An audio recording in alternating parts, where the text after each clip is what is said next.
Make sure that you make that eye contact. That's enhanced and important that you do this.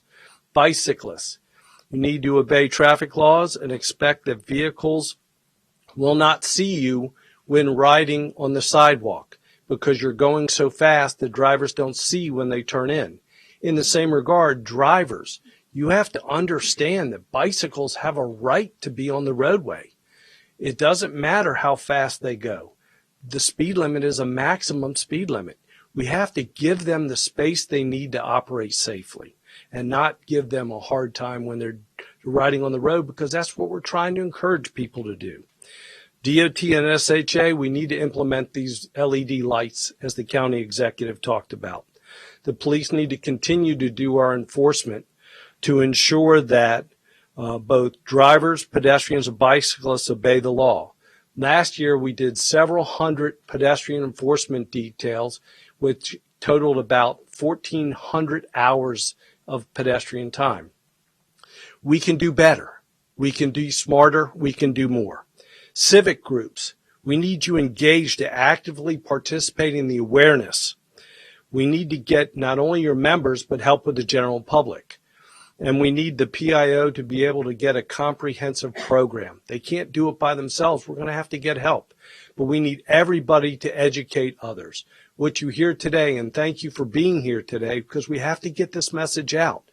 Everybody has to look out for each other. It's not that difficult, but we are not going in the right directions.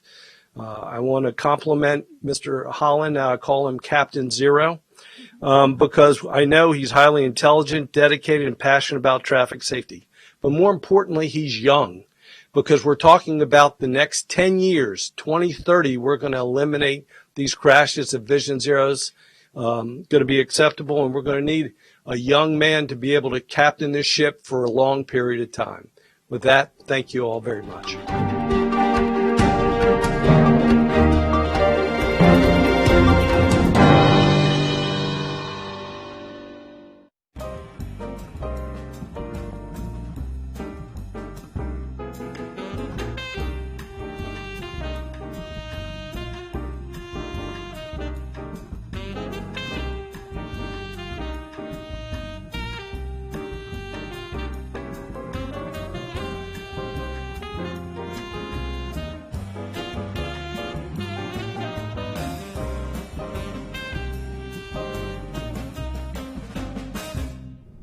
Hello and welcome to another edition of Mosaic, an African American Perspective. I'm your host, Deborah Milo.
Visitor Center item. Gene. Very good, thank you. So the executive has recommended a $1.5 million special appropriation for the conference center NDA. As noted in the staff report, the conference center is a public-private partnership that the county has enjoyed for many years in North Bethesda. It's a partnership between the state, the county, and Marriott, or as our private manager of the facility. And as noted in the packet, this conference center has produced a profit for the county for many years. We're an owner, a co-owner currently until the state pays off the debt. And as you can see on page 2, every year the conference center has produced a profit until this year. Actually, all things COVID, this year has produced a very different reality for the conference center. It's based on large gatherings, and which are currently restricted due to the health regulations, and remain restricted. And so, as an owner of the facility, we need to fund certain operating losses if the center is unable to produce enough revenue to cover its general operations. I'm joined today by Mr. Childs and Mr. Carr, who are part of the management team, as well as Ms. Benjamin and Ms. Simple, who are on the county executive side. If you have any questions, but the management team has done all they can to reduce operating expenses during the shutdown. It's very minimal, but nonetheless, unless there is an opportunity for the center to reopen and begin generating revenue through its operations, the county will need to cover operating losses. So the $1.5 million is meant for calendar year 20 through December. And the executive side will administer that funding on a monthly or quarterly basis based on what the actual conference center needs are. And once we get through the 2020, we will have to kind of reassess. Staff notes that currently we haven't reached reopening yet so that the conference center can operate. And until that happens and until enough bookings occur, I mean, the center will operate, but even if it doesn't operate at enough capacity, it may not generate a profit. We may have to revisit this. So unfortunately, staff was erred by not adding the recommendation. Staff does recommend approval of this. And with that, I'll turn it back over to the chair, or if there's anything that the management team or executive side want to share, we can also go to them. Good. It goes without saying that this sector has just been absolutely devastated by the COVID crisis. It is something that is uniquely, problematic for hospitality as well as entertainment and other kind of related sectors that rely upon people being willing to travel and gather. And that is, of course, one of our core strengths in the county. So it's one of the reasons I think we're all very anxious about the current environment. But it sounds like we've been able to, get the benefit of this partnership financially for many years. And so we'll need to be there for better or for worse, and provide an appropriation here. Councilmember Friedson. Yeah, I just want to echo those comments. First of all, I mean, the conference center has been a major boon to the county's coffers, and even more importantly, the county's economy. I mean, we don't have a facility like it, and we need it in order to have the type of events and economic development that we need so that they don't leave the county. So I'm hopeful that we can get back on track, that we can get the public health issues sorted, and it can be safe to be able to operate at full capacity so that we can enjoy both those benefits on the county revenue side, but more importantly on the county economy side. I appreciate Mr. Childs being here. And this isn't an option, it's an obligation. I mean, we have to do it. So, it isn't controversial. It isn't much of a discussion. But I do think that it is a very narrow window into a much broader challenge, as the chair was noting, and I think something that we need to be talking about, thinking about, and discussing in county leadership to figure out what we're going to do more broadly, because this happens to be one where we are on the hook for the operating expenses, but there are hundreds of other hospitality-related, or thousands hospitality-related businesses that are not able to open or not able to function based on prohibitions that have been put in place by the county and the state, largely for good reason, to keep people safe, of course, but we have to figure that out. And so I just wanted to note that. I think this is the beginning, or kind of the middle, because those conversations have been happening on the hospitality working group that I participated in many of those conversations with Ms. Benjamin and Mr. Childs and Mr. Smith and Mr. Fletcher and others but we definitely need to figure that out. And I just wanted to put a pin in that and note that it's not for this conversation, but this is definitely directly related to it. And I hope that this gives a small bit of understanding of the broader challenges facing this sector that won't be able to recover without county support and county help. And obviously we need more from the state and the feds as well. Just one quick question. I don't know if this is for Mr. Childs or the executive staff, but $1.5 million takes us through December. From my read here, we're going to have to reassess if the closures, some form or fashion, if they stay where they are, or if they're still in some capacity restricted. Is $3 million, if we go full fiscal year, if this, goes on in terms of, just thinking through what the county's obligations are, what our revenue losses are looking like, and our costs, if this were to extend beyond December, would it be similar based on the, downsizing of costs for the current moment, or are there different variables that we ought to be thinking about and concerned about beyond December? David, can you address that, please? Thank you. Certainly. So for a fiscal year, it probably is a little bit north of $3 million if this was to continue.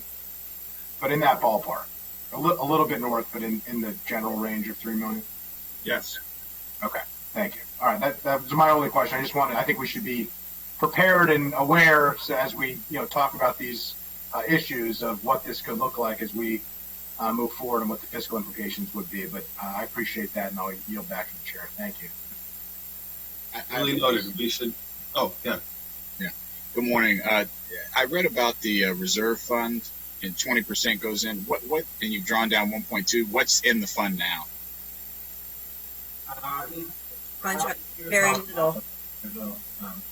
I'm sorry. So okay, Around $300,000 as of today. Say that again. I'm sorry. yeah. Around Mr. Carr, you're muted. Today. Okay. I'm sorry. Try one more time. $300,000. Got it. Okay. And that is, this will obviously supplement that, but that will continue to dwindle. Will you still be tapping into that in addition to the appropriation, or will that be able to hold there for now once this comes through? No, we'll be tapping into that as well. Okay. Well, obviously, I share the comments of my colleagues. The joke about the conference center is like, every event in Montgomery County is there. And so, but when we're not having events, it's difficult. But it's good to know that the hotel usage, and we expect, we never know what's going to happen with the virus. But again, thank you. And obviously, this is a big economic driver for the county. Thank you.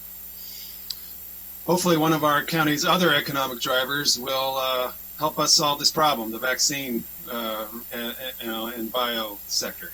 That's probably at this point, the only thing that's going to get the country traveling again, absent a federal response that has never been forthcoming. Tina, is there anything you'd like to add? And we didn't, I guess Mr. Childs and Mr. Carr were introduced as they're managing the center, but just thank you for this longstanding partnership and all of your work there at the center. Tina?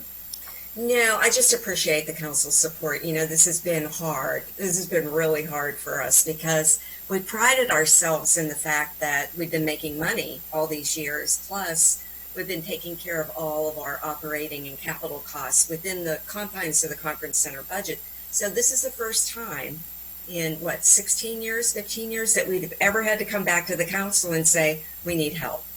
Yeah. Circumstances are such, though. It's just, for David and Anjan, I mean, it's we've had to lay off staff, of course, a lot of staff, some of whom have been with us for many, many years. And even David and Anjan are working on a very reduced, 1 to 2 days a week schedule. So we're down to, just paying the bare minimum just so we don't shut down totally. But everybody's anxious. We'll see what happens. We really can't operate, though. David? The good news is that we did actually open the hotel last Friday, and we do have a significant group coming in. Unfortunately, it is only rooms only, doesn't have any meetings, associated with it, but we're hoping we'll get some food and beverage through the restaurant for that group. That's coming up next weekend, which is approximately 2,000 rooms. So we hope to continue at least earning some tax revenue from the room side, if not much on the conference side. And we really appreciate your support during these very difficult times. As Tina said, it's been a struggle, and I never thought I'd be a general manager of a closed hotel, so it was kind of an interesting one for sure. But as Andrew said, I think the work that you're doing to try and reopen the county is very important, and we appreciate every effort in that direction. Thank you. Thank you, David. All right, we have a recommendation. I'm sure this will be without objection. So we have committee support for the appropriation. Thanks for your time this morning, and we'll keep monitoring this, and we'll hear from you soon, I'm sure. Great. Thank you all for your support. Thank you. Yes, thank you. Thank you. All right. Our next item is the HOC, is the CCOC special appropriation. I'm going to turn it to our council president, who's joining us this morning for a moment, in a moment. This is a very interesting appropriation. We have a lot of communities that are very challenged. They have been strained for years. The county is very fortunate to have a very large number of affordably priced ownership, units. And we have a lot of very strong and fairly unique programs to help those communities thrive and have dispute resolution without courts, and get stormwater retrofits, and so now we're in this crisis where people are going to struggle to pay their association dues, and that's going to have an impact on communities and their ability to make some of their basic expenses. So I see the executive branch team is sort of all here. I think I'll start with Councilmember Katz, Council President Katz, to share any comments he'd like to make, and then we'll turn it to Linda McMillan. Well, thank you very much, Mr. Chair, and I appreciate it. Linda McMillan's packet says it all as far as I'm concerned. This is a big problem, especially for older condo associations. They can't, in many cases, as you've stated, in many cases they pay as a joint payment for utilities, and if they're not getting their funding to pay the utilities, then they can't pay for the utilities if they're not getting their dues. And then if they don't have utilities on, they can't live in the building. So it is a tremendous concern. And of course, in many, many cases, this is very affordable housing. I mean, and certainly it affects many, many different people. So my office was contacted, as was noted in the packet. My office was contacted, and we got together a work group who came up with a proposal, which is also in the packet. I don't have to read every one of the proposals, but I believe this is a sensible way to go about this, and we need our good friends and partners from PHCA to help us with this as well. And it has to be done quickly, and so that we not have more people, candidly, would become homeless. So, if there's any questions, let me know. I will be here for the rest of this part of the meeting. Thank you, and I hope you're staying for the next segment. I am. All right. Well, Linda, why don't you walk us through the packet? I guess I want to flag for my colleagues have all read it, but I do have a question about the issue about negotiation with individual owners about their dues, and that seems very vague to me. So I'd like to. I'm sure we'll spend a few moments on that. And I want to note that Vicki Vergani testified, and Vicki has just been such a presence at the county council for so many years, and it's. I think it probably makes us all of us happy to be here in a moment, trying to do something important for the communities that course, the board of the common ownership communities has been very active, and we've really transformed that entire governance structure and the county functions, the staff and how we support it over the last 4 or 5 years. So there's been a huge improvement, I think, in general. But in this specific moment, we have a crisis response program, and it's important that we try to touch every community in different ways. So, Linda, please take us into it. Thank you. I did want to say the council introduced this special appropriation of $2,025,000 and is scheduled for public hearing and action tomorrow. And of course, the committee's recommendation will be a part of that discussion. This really is a discussion about affordable housing. We've had a lot, and we'll continue to have a lot of discussions about affordable rental housing and the rental assistance we need to give to folks in affordable rental housing. But we also have affordable home ownership housing, much of which is in these naturally affordable common ownership communities. And it's an important way for people to get into home ownership and to build wealth. And so one of the key things which has already been mentioned is that we all know that the economic crisis has affected many people of all income ranges, but disproportionately people of low and moderate incomes. And so in this case, the question really was raised about what happens when an association cannot pay the bills that need to be paid to keep the community going. When that happens, everybody's housing could be in jeopardy. If the utilities are cut off, or if there's code enforcement because people can't continue to do proper maintenance or have pest control or those other issues, then everybody's housing is in danger, whether or not they as an individual household are current or not current on their association dues. And I think this gets really to one of the key issues that the work group discussed and that I know is important, which is that this particular program would be grants to the association because the goal is to keep everybody's housing in place. And so in that sense, it's a little different. So the work group, which was short term, and also I want to say kept the recovery team informed. So there is a distressed common ownership recovery team that DHCA is also leading that is looking at some longer term issues. We'll have some recommendations for you about legislation and education and distressed COCs. And so this work group was only about this short term issue and kept the recovery team informed. So as we looked at this, the goal was to have a discussion about how to target what would be a proxy for affordable housing. And so what you'll see in the proposal is that when we looked at the bottom 10% of affordability based on actual sales prices, that cutoff is an average sales price in that community of $195,000 or less, which is an affordable unit.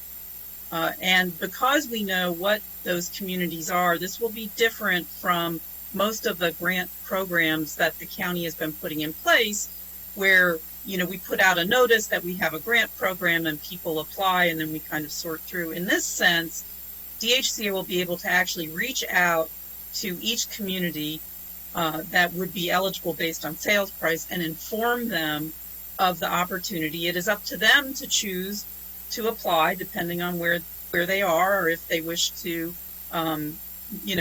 receive county funding. But it is a focused, targeted group that DHCA would be able to work with.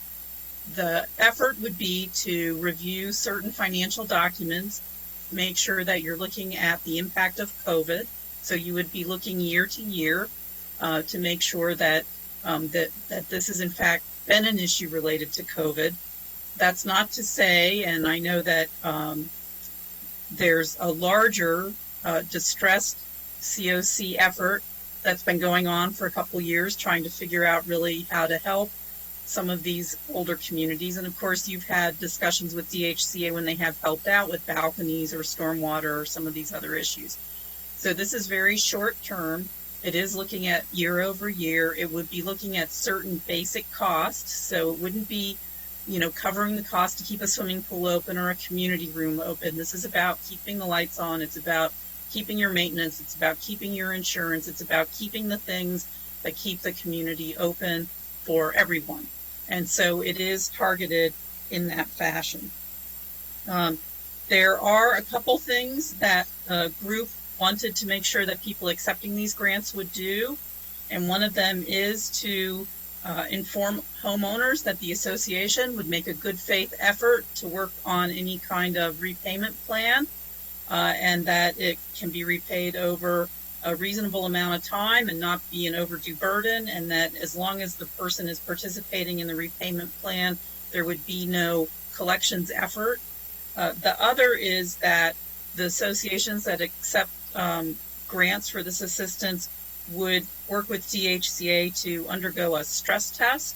This is something that the Distressed Communities team has been trying to get communities to work with DHCA to perform so that people can get a longer term sense of how best to help the issues that face these communities. And this is like an important way to get a communication going with some of these organizations to undergo these stress tests. So those are really some of the basic things. I would say, as you think about common ownership communities, most of the law, in fact, almost all of the law governing common ownership communities is state law. So in the recovery team, there's been discussion about what changes need to be made that may require advocacy on the part of the council with some General Assembly members.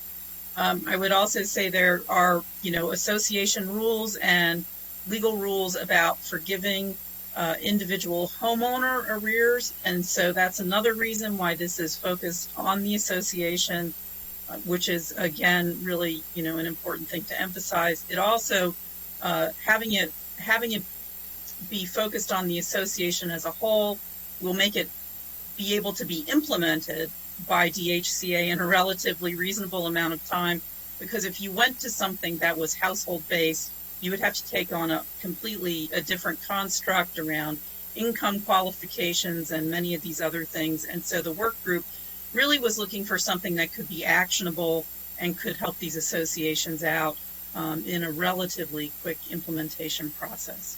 And so with that, I think if you wanted to hear some comments from DHCA, I'd turn it to them. I think that would be appropriate, but I'll first turn it to the Council President for his additional comment. Thank you. And in addition to Vicki and everyone else that you've already thanked, I did want to make give a special shout out to Delegate Bonnie Collison. She actually was the person that called my office originally that got us involved, and I know that she's staying involved in this issue as well. So I forgot to mention her before. Thanks. Thank you, and certainly many of these communities are in her district. So yes, that's good work by her. Thank you for remembering that, and her testimony is in the packet, which I read. Yes.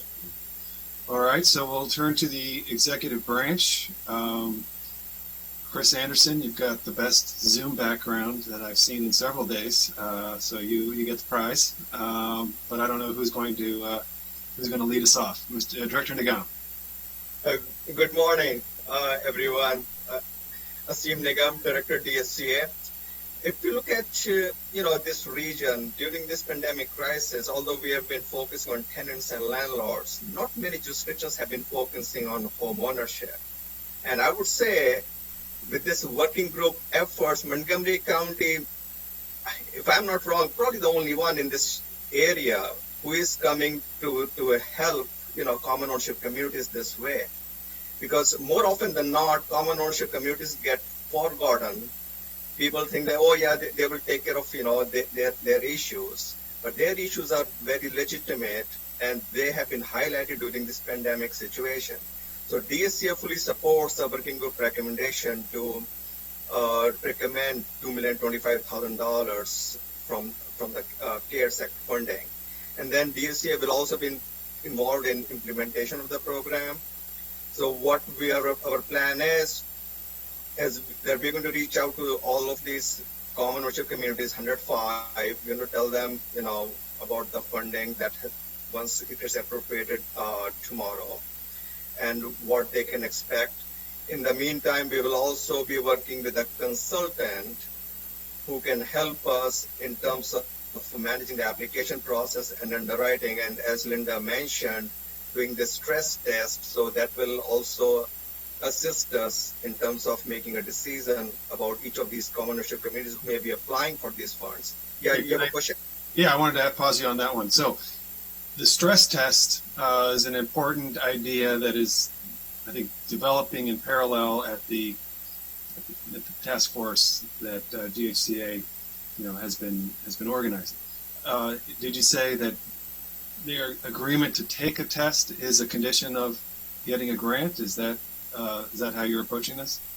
Well, it will be part of their underwriting process. So as a part of overall due diligence, we'll see, what the association is like, financial-wise, whether or not they have issues related to COVID-19, situation, because CARES Act money can be used only for COVID-19 related issues. Yeah. So our plan is to come back to the council as soon as the council comes back in September with a recommendation for a non-competitive award to a consultant.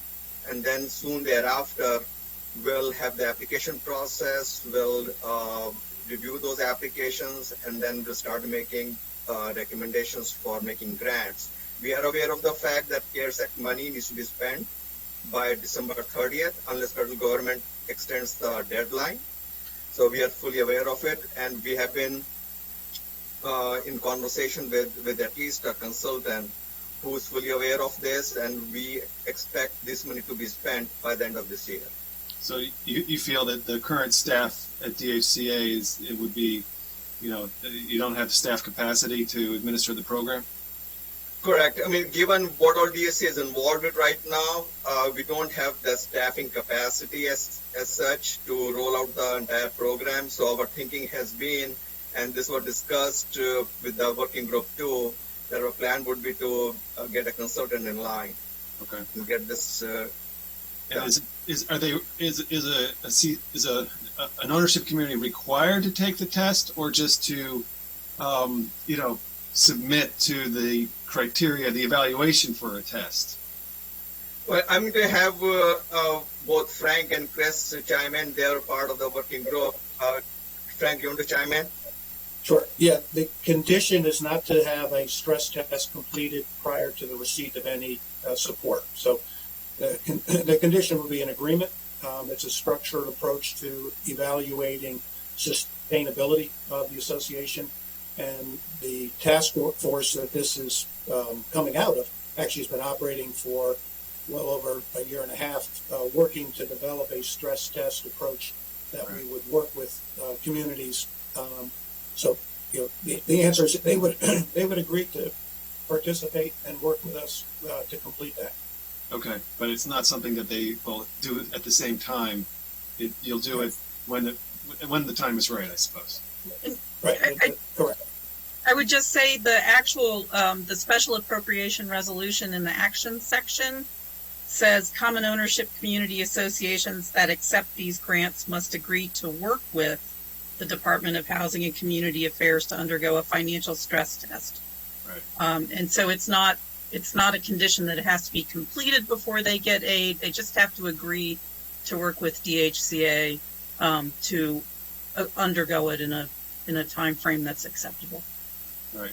And I know there's been some talk about having these stress tests required for more communities, so I think this will be an important, way to learn about that process and what it means for a challenged community, so that we can, better evaluate that idea. Okay. Anything else from the executive branch?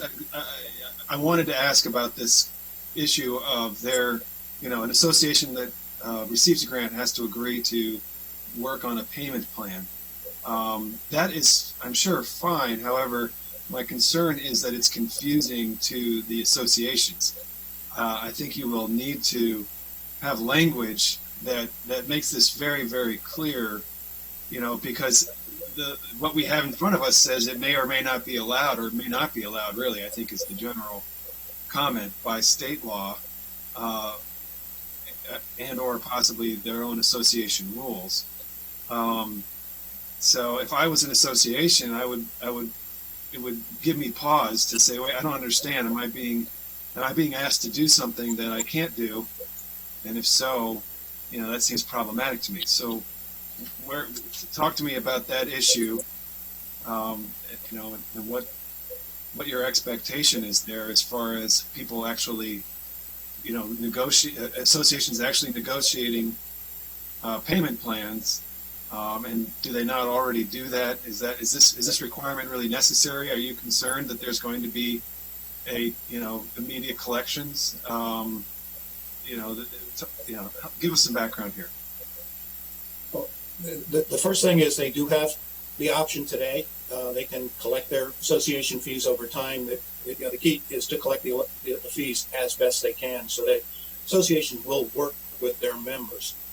So the expectation is they're already providing that outreach. This is a structure where the association will be very specific, will be clear, and they'll provide documentation of what they're offering to their members. Okay. And so it's really to support, and it's actually something we're focused on, coming out of the tenant side, helping to facilitate communication, create some structure, hopefully, introduce associations to some practices that they can be helpful with. But so it really will help, we hope, the association and members find common ground. Okay. I would say the other specifics that are in this resolution around this are that the plans would have to give homeowners 6 to 12 months. So right now, while associations have an option, there's nothing that says they couldn't say, well, you can have a repayment plan, but you have to do it in 2 or 3 months. So we want to give people an opportunity to have a reasonable amount of time. And then the other issue that came up was making sure that they don't ask for more than a 50% increase in any 1 month, because that also could set a payment plan up for failure that the household really wouldn't be able to pay.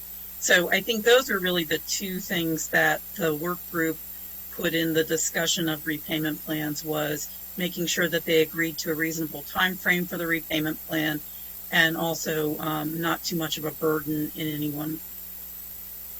And do you envision that the grant funds will be very focused on, for example, the utility fund and ensuring the utilities bills get paid, or if there is a plumbing repair that is, across a whole building, that they would use it for this kind of thing as well?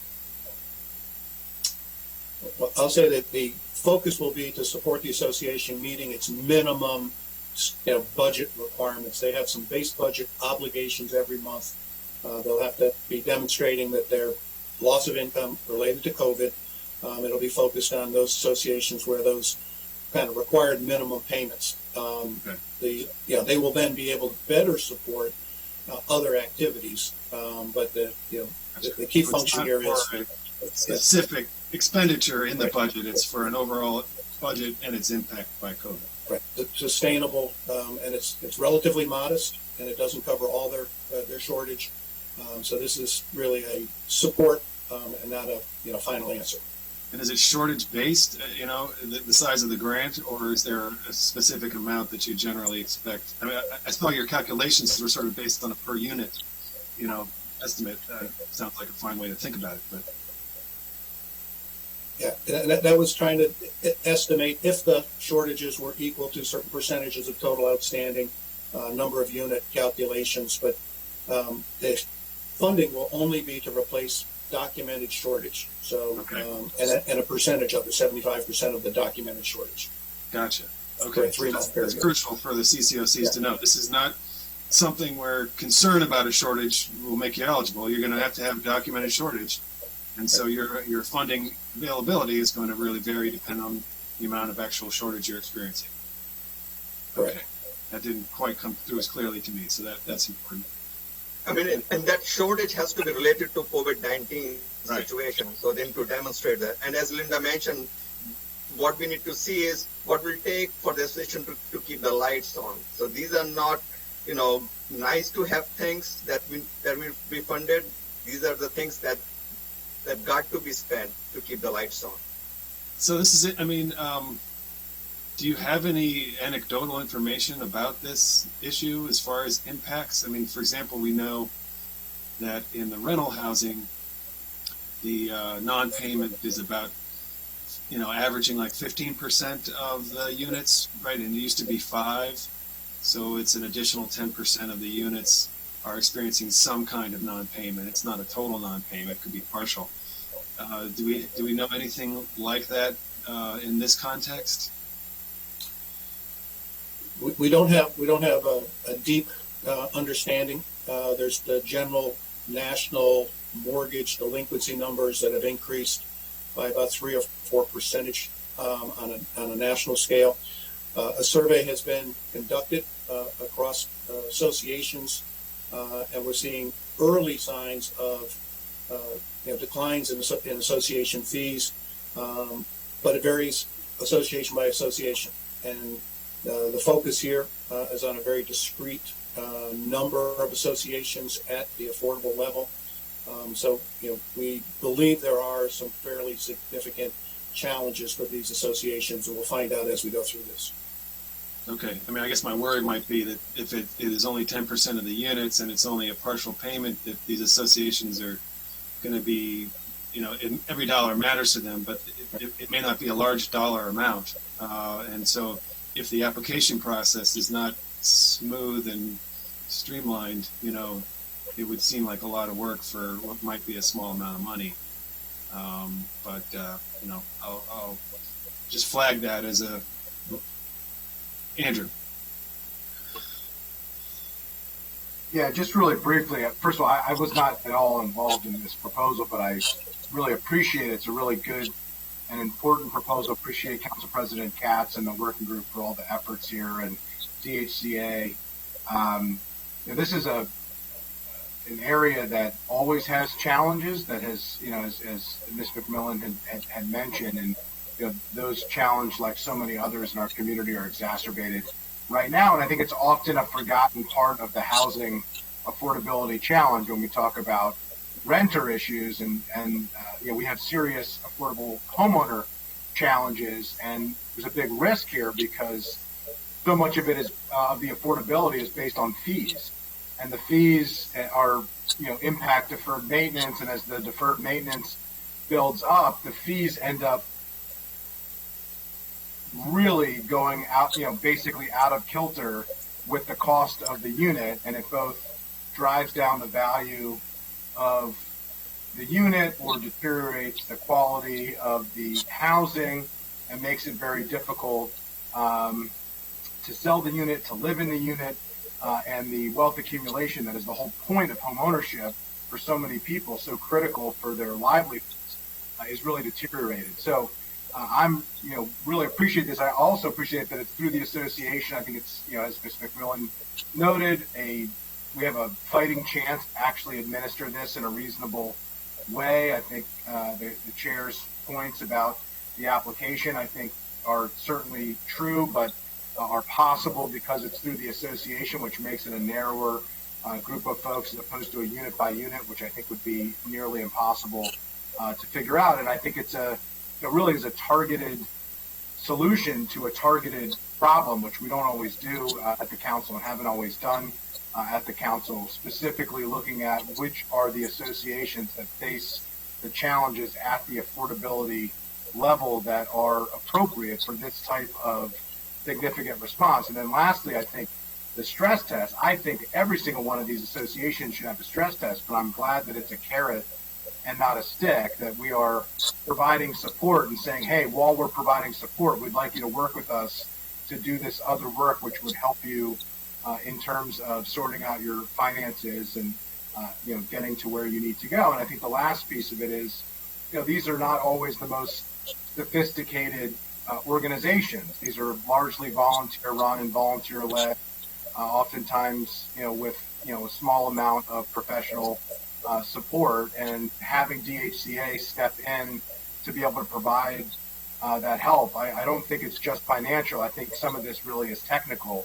And I really think that is the key part of this solution. So I had nothing to do with it. I want to, admit that readily, but I'm very happy about it, and I really do appreciate Council President Katz for your leadership on this. A big issue in your district, I know, but it's an issue countywide, and appreciate DHCA and everybody's work on this, and look forward to a program that can be administered in a seamless way to get the help out to folks who really need it in an area that has often been left out and not talked about as much at the forefront of the affordability challenges in our housing market in Montgomery County. So thank you. All right, Councilmember Jawan. Thank you, Mr. Chairman. I also agree. Glad we're doing this. I know this is a hard-hit community. I guess the question would be to maybe DHCA or Ms. McMillan, whoever's, or both, related to the ongoing solvency problems, right, in the work task force. Obviously, this is not going to solve our problems today. We still have the master metering challenges and everything else that we're dealing with. Could someone just give an update as we head into the session in January, likely still recovering from COVID, of what changes we think we're going to need to ask for from the state legislature, or just some insight? I know that's not the main point of the discussion, but I think we would be remiss if we're talking about COCs and not say that we're going to need to plan for the long term here after we get through this immediate crisis. Let me try to answer this question, Councilmember Javando. Great question. And as Linda mentioned earlier, this work group's active work product is going to complement the recovery work group, which is working on common ownership distressed communities. So one of the things that they've been looking at, what we can do in terms of legislative approach from the General Assembly, which may require the condo associations to do some kind of a reserve studies, whether it's a 3-year or 5-year time frame like Prince George's County was able to do, and have a bill passed this year from the General Assembly. So we have obtained a copy of the Prince George's County bill, and Delegate Holmes, as long as there's no conflict of interest, has offered his assistance to help us. And as we are talking to our OIR folks and the county attorney's office as we speak, and we hope that in the next General Assembly we can introduce a bill for Montgomery County to have the association having a requirement to have these reserve studies done every 3 to 5 years. So that's our plan at this point. Okay. Anyone else? Miss Linda, I guess that makes sense, and that sounds like a good approach, but I don't know if anyone else has something to. What are we going to do once we get over this initial hump? I mean, that sounds like a good plan long term. I'm just worried about, if we get I guess we might have to come back and do more. I guess it's a short answer. Exactly. Yeah. So, okay. Because that's not I know that's not an immediate, answer, but okay. Thank you.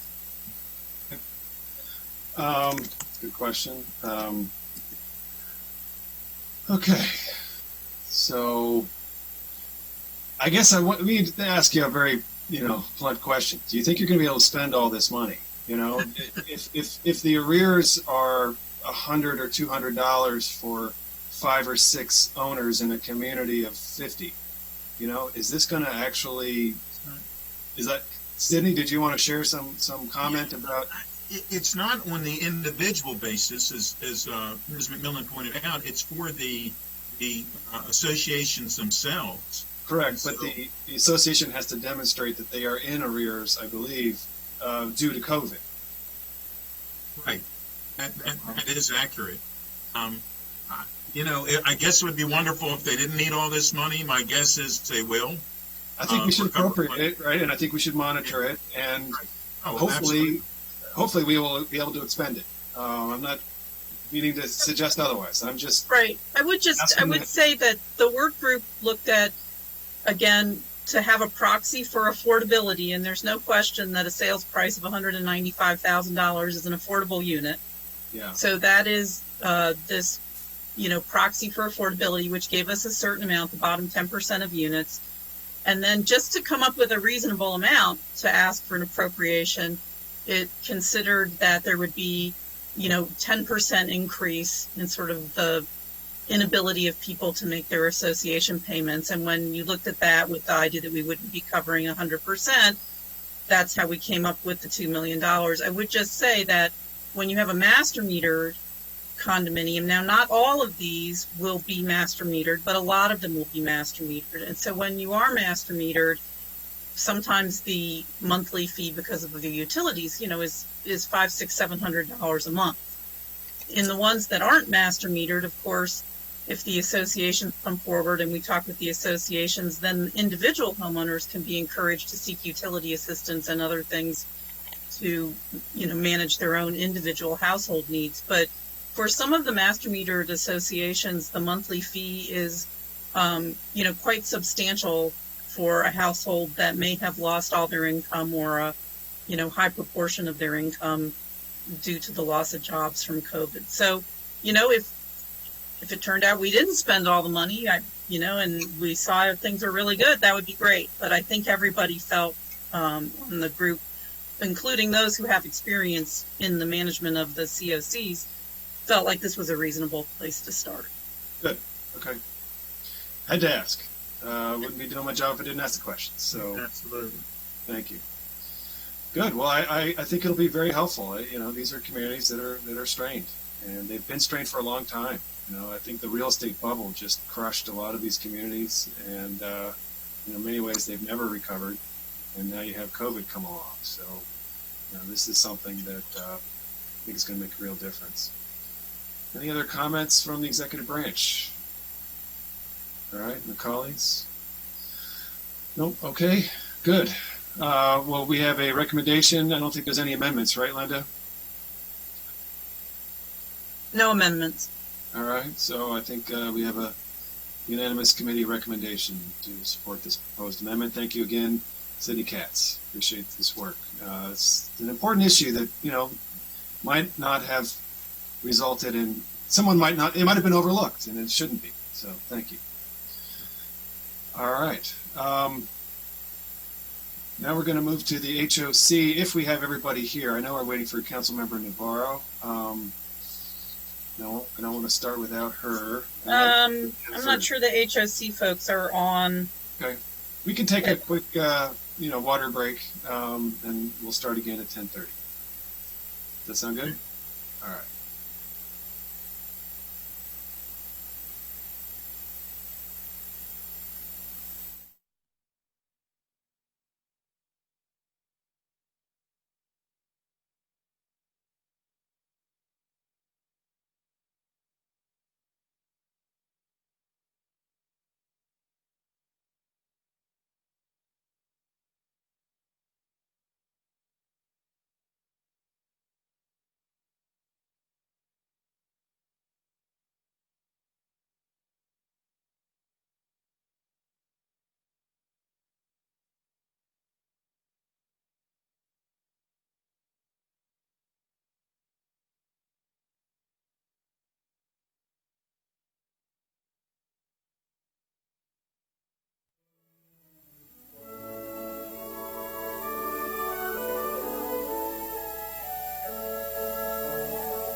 morning, everyone. Good morning, Nancy.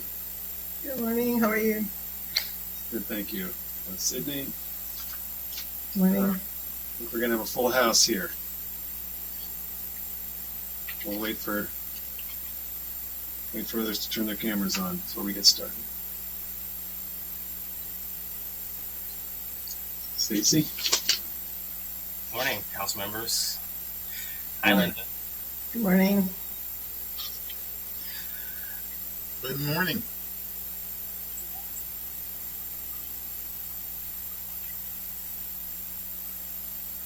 Hi, Karen. Okay. Let's give this another 30 seconds here while folks sign in.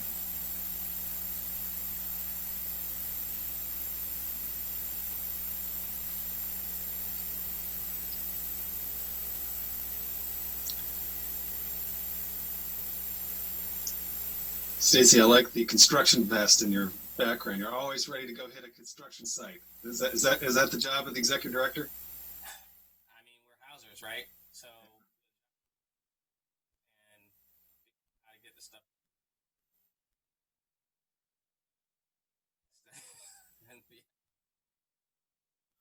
That's good. Keep yourself grounded. Craig, good morning. Good morning, sir. Good morning. All right. Okay. I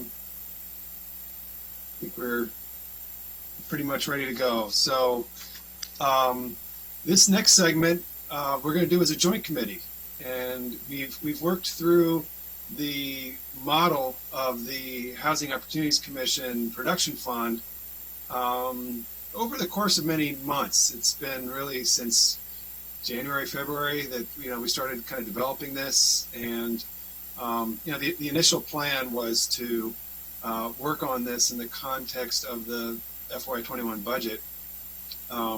We really had to kind of set aside these kinds of major initiatives and take them outside the budget context.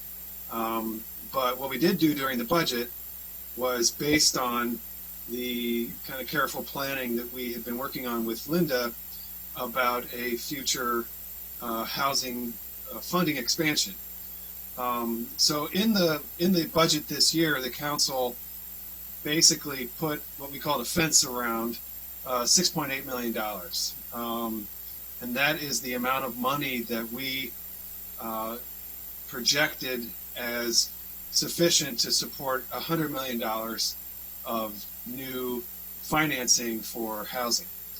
The key about this is it's funding within the existing funding of the HIF, the Housing Initiative Fund. There was also separately a proposal from the county executive for a separate opportunity fund, and we have taken that up as well. And that conversation is an important one, although we won't be getting into that one today. But I guess what I wanted to sort of summarize is, we've been working on this concept. We set aside enough money that we felt it was sufficient to make a commitment over the long term for supporting a significant expansion of housing finance. But at the same time, we recognize that there are fiscal implications. So talking with council member and chair of the Government Operations and Fiscal Policy Committee, Councilmember Navarro, over the weekend, we thought it would be helpful if we could convene as a joint committee for this segment, just so we can all talk through the fiscal issue here, and we all understand what we're proceeding with and how we might proceed. So first of all, that's the reason why today is a joint committee.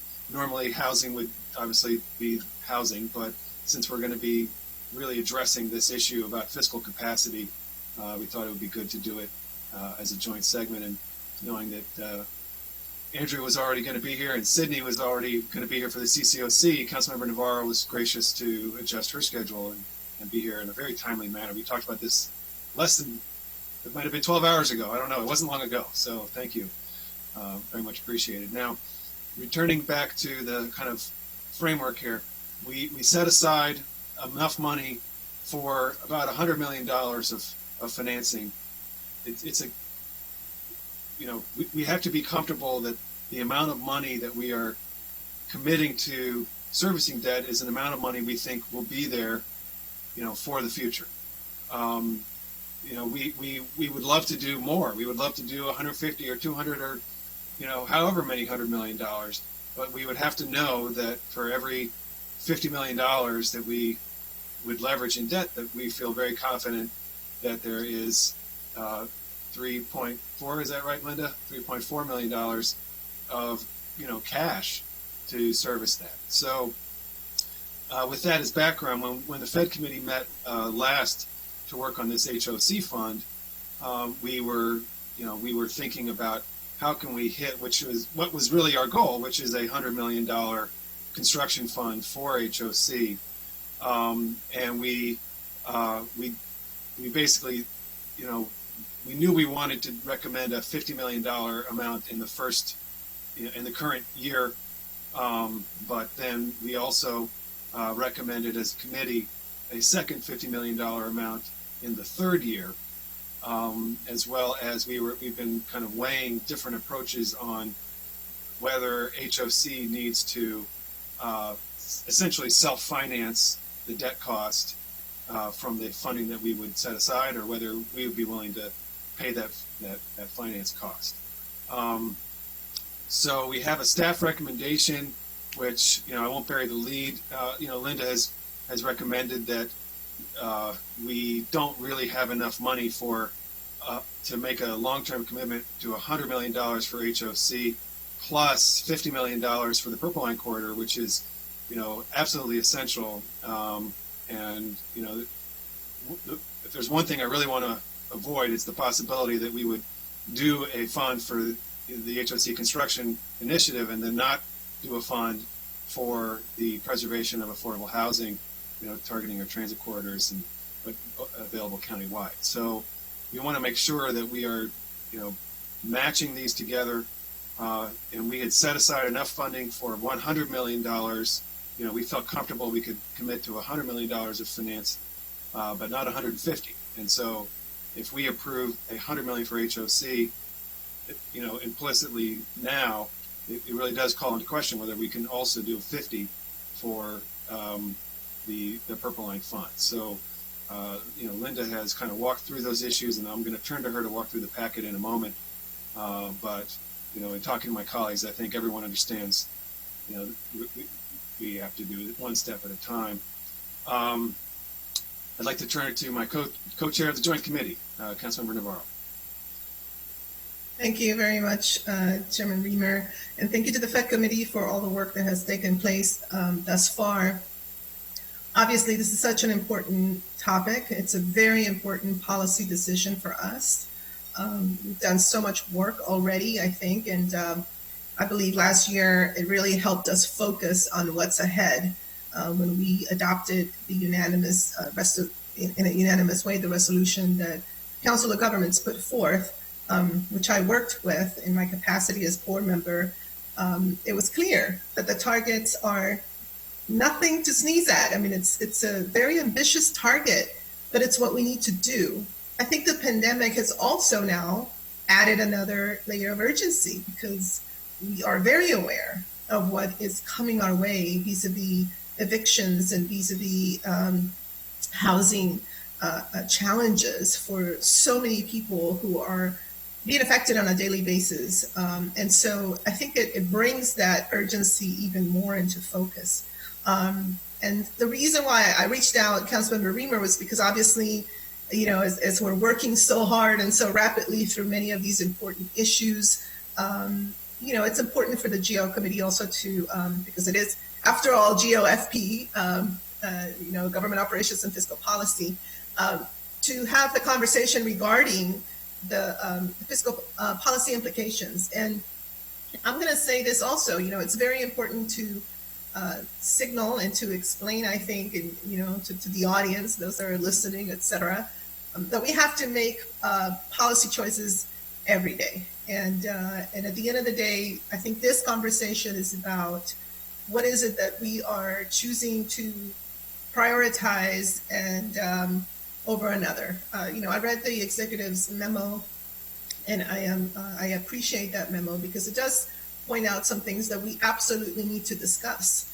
But it is also important to note that every time we make a budgetary decision, we're opting to fund something and maybe not fund something else at a high level. I mean, that's just something that happens on every single time we make these decisions. Yet, this issue of the fiscal policy implications, especially when it comes to debt service and things like that, are important ones because we have worked together in a real disciplined way for so many years to ensure that our fiscal policies are appropriate, and I think that's what's helped us with our AAA bond rating and so many other things. I'll also say that this is a really good moment also to borrow money and to do those kinds of things because interest rates are also very low. So there's a lot of pieces here, and I appreciate the fact that we're coming together, albeit kind of a last minute thing, but here we are because again, I think also I hope that for our sixth floor staff that we also pay close attention to items that have fiscal policy implications and then plan ahead of time to ensure that the Government Operations and Fiscal Policy Committee is involved. So I appreciate everybody coming together very quickly and changing all of their schedules. And I look forward to the conversation in terms of what is it regarding their fiscal policy that we are deciding on, and and at least that way we know why, and we can explain it, we can mitigate it, we can position it. But there's no doubt that this issue of affordable housing is absolutely a top priority, I think, for all of us. Thank you. Thank you, and I really do want to thank you for your leadership with the COG goals and being part of a regional coalition of leaders saying that this region needs to tackle housing and affordable housing aggressively. And that could have just been another report that sat on a shelf somewhere, but it has not been. And I really want to salute you for having the vision to embrace that fully and bring it to the council. And here we are now. We're talking about how are we going to achieve those goals. And to that point, this HOC program has the potential to build thousands of units of housing. And to your point about the pandemic, it is housing where, someone's ability to pay rent in a moment of crisis, HOC as an owner is going to work with that tenant. There isn't going to be a cold shoulder, from an owner like HOC, whereas that might be the case in a, privately owned housing. So we want as many people as possible to be in housing that has a mission, in its ownership. And so there is value here not only in the component of this housing that is deeply affordable for the 50% and AMI less. There's value in the portion of the housing that is market. They have built housing that is expensive. They will build housing that is more moderately priced. And one of the reasons why we're trying to act with urgency is that HOC would like to deliver a building using this funding in Shady Grove at a very early opportunity. And I think you'll see that the affordability of the buildings that they put up through this fund will vary depending on the market and where they build them, what type of housing it is. So lest anyone think that only the set-aside units are going to be affordable, I don't know that that's necessarily the case. But one of the incredible elements of this is there really is no other program that I'm aware of where we can get a lot of new units constructed in really excellent buildings at below 50% AMI. And so there's a lot of value in different components of that. Okay, so council members want to make some comments, which is terrific, and then we'll turn it to Linda, and we'll have the executive branch will weigh in. The executive branch has been careful to point out that there are kind of fiscal guardrails that we have to be mindful about here. And so we'll kind of walk through those. But that's an important part of this conversation is we can have a stretch goal at the same time. We have to be there have to be guardrails around it. So we will get into that as we walk through the packet. Andrew. Yeah, thank you to both of my chairs here. I get to be on both committees, which is great. I like to think of it as looking inward and looking outward from a fiscal and economic standpoint, and the two go together hand in glove. And really that's what this conversation is about. Really, it should be what all of our conversations are about. So I appreciate both of your leadership on the fiscal side and economic side and on the housing side. It has been really great over the last almost 2 years on the council working on these issues. Just a couple quick points here. One, we have to decide if we're going to continue with the status quo and try to meet housing targets that we're not in a capacity to meet, or whether we want to make changes to the way we do business to try to change the outcome, which is not enough housing currently to meet the needs of our economy and the fiscal challenges of our county.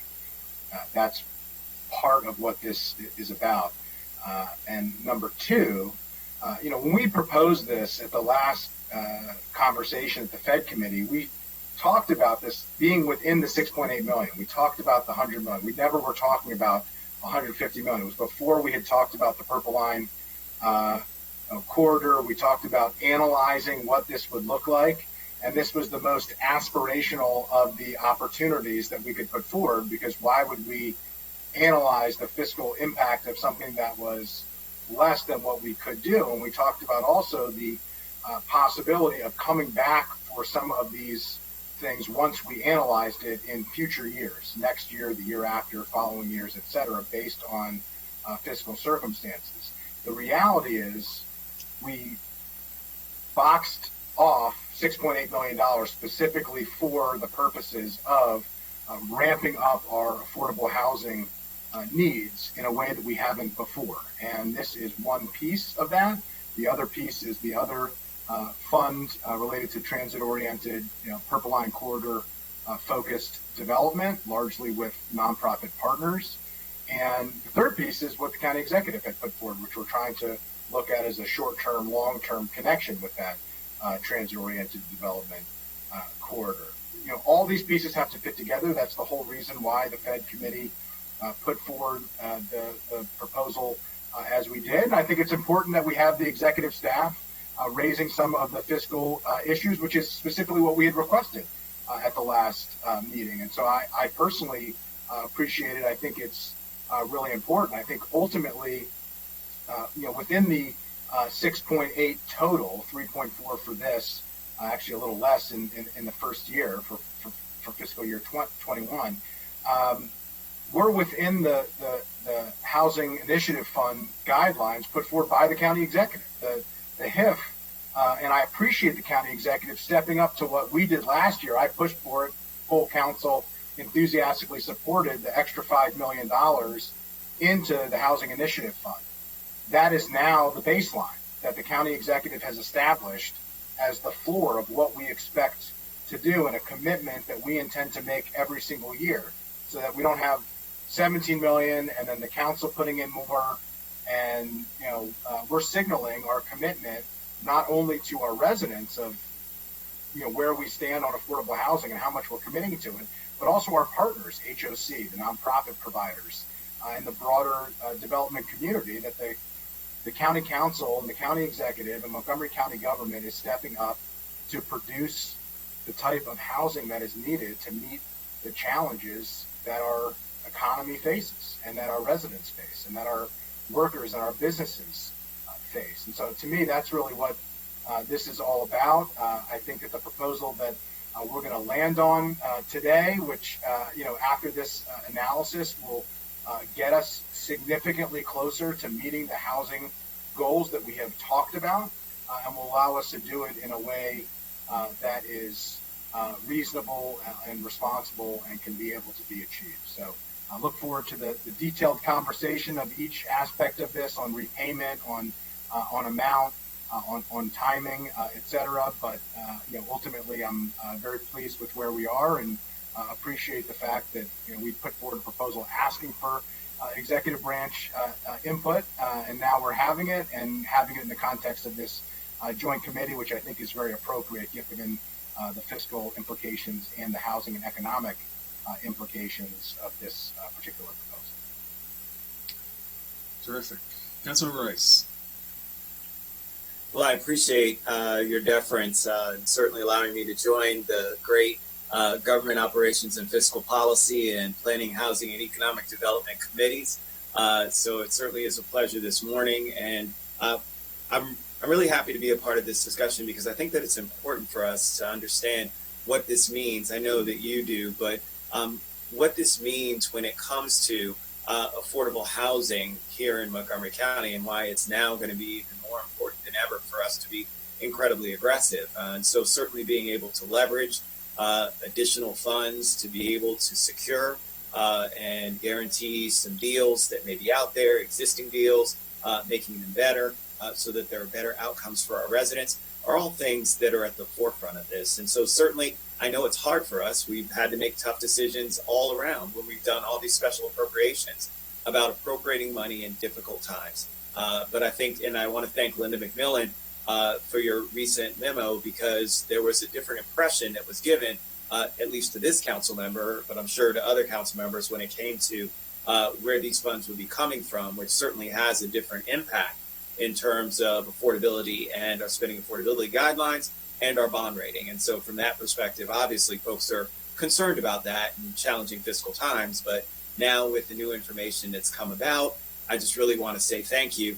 I would encourage folks as well, though, as we continue, and I know it's hard with all the Zooms and all the meetings and conversations that we have, to involve leadership. Oftentimes what happens is staff ends up talking to other staff as counterparts, but they don't involve the directors who make the big decisions, who have the vision and responsibility for that vision of the entity itself. And so from that perspective, it's really important to reach out and have those conversations because that is also a key in terms of where it is that we're going. So again, just wanted to make those very brief comments and really want to thank you for your indulgence this morning. This is an incredibly important conversation and really appreciate the great work you guys are doing. Glad you're here, and I'm hopeful that we have full participation from the council today, and that'll smooth the process hopefully tomorrow. We have a very busy agenda tomorrow. So thank you to everybody who made time to be here today. All right, so Linda, why don't you walk us through, and then you'll turn to the executive branch at the appropriate time. Thank you very much. I wanted to say one thing. Councilmember Reamer said he wasn't going to bury the lead, but part of the reason when we get to my recommendation is also that I do want to say the PHED committee recommendation was to always start this fiscal year with a $50 million fund, and then they programmed another $50 million to start in FY22. And so we can revisit that second tranche of $50 million without any impact on the level of funding that HOC needs to accelerate the projects that they have in the pipeline for this particular fiscal year. So I did want to say that right up front.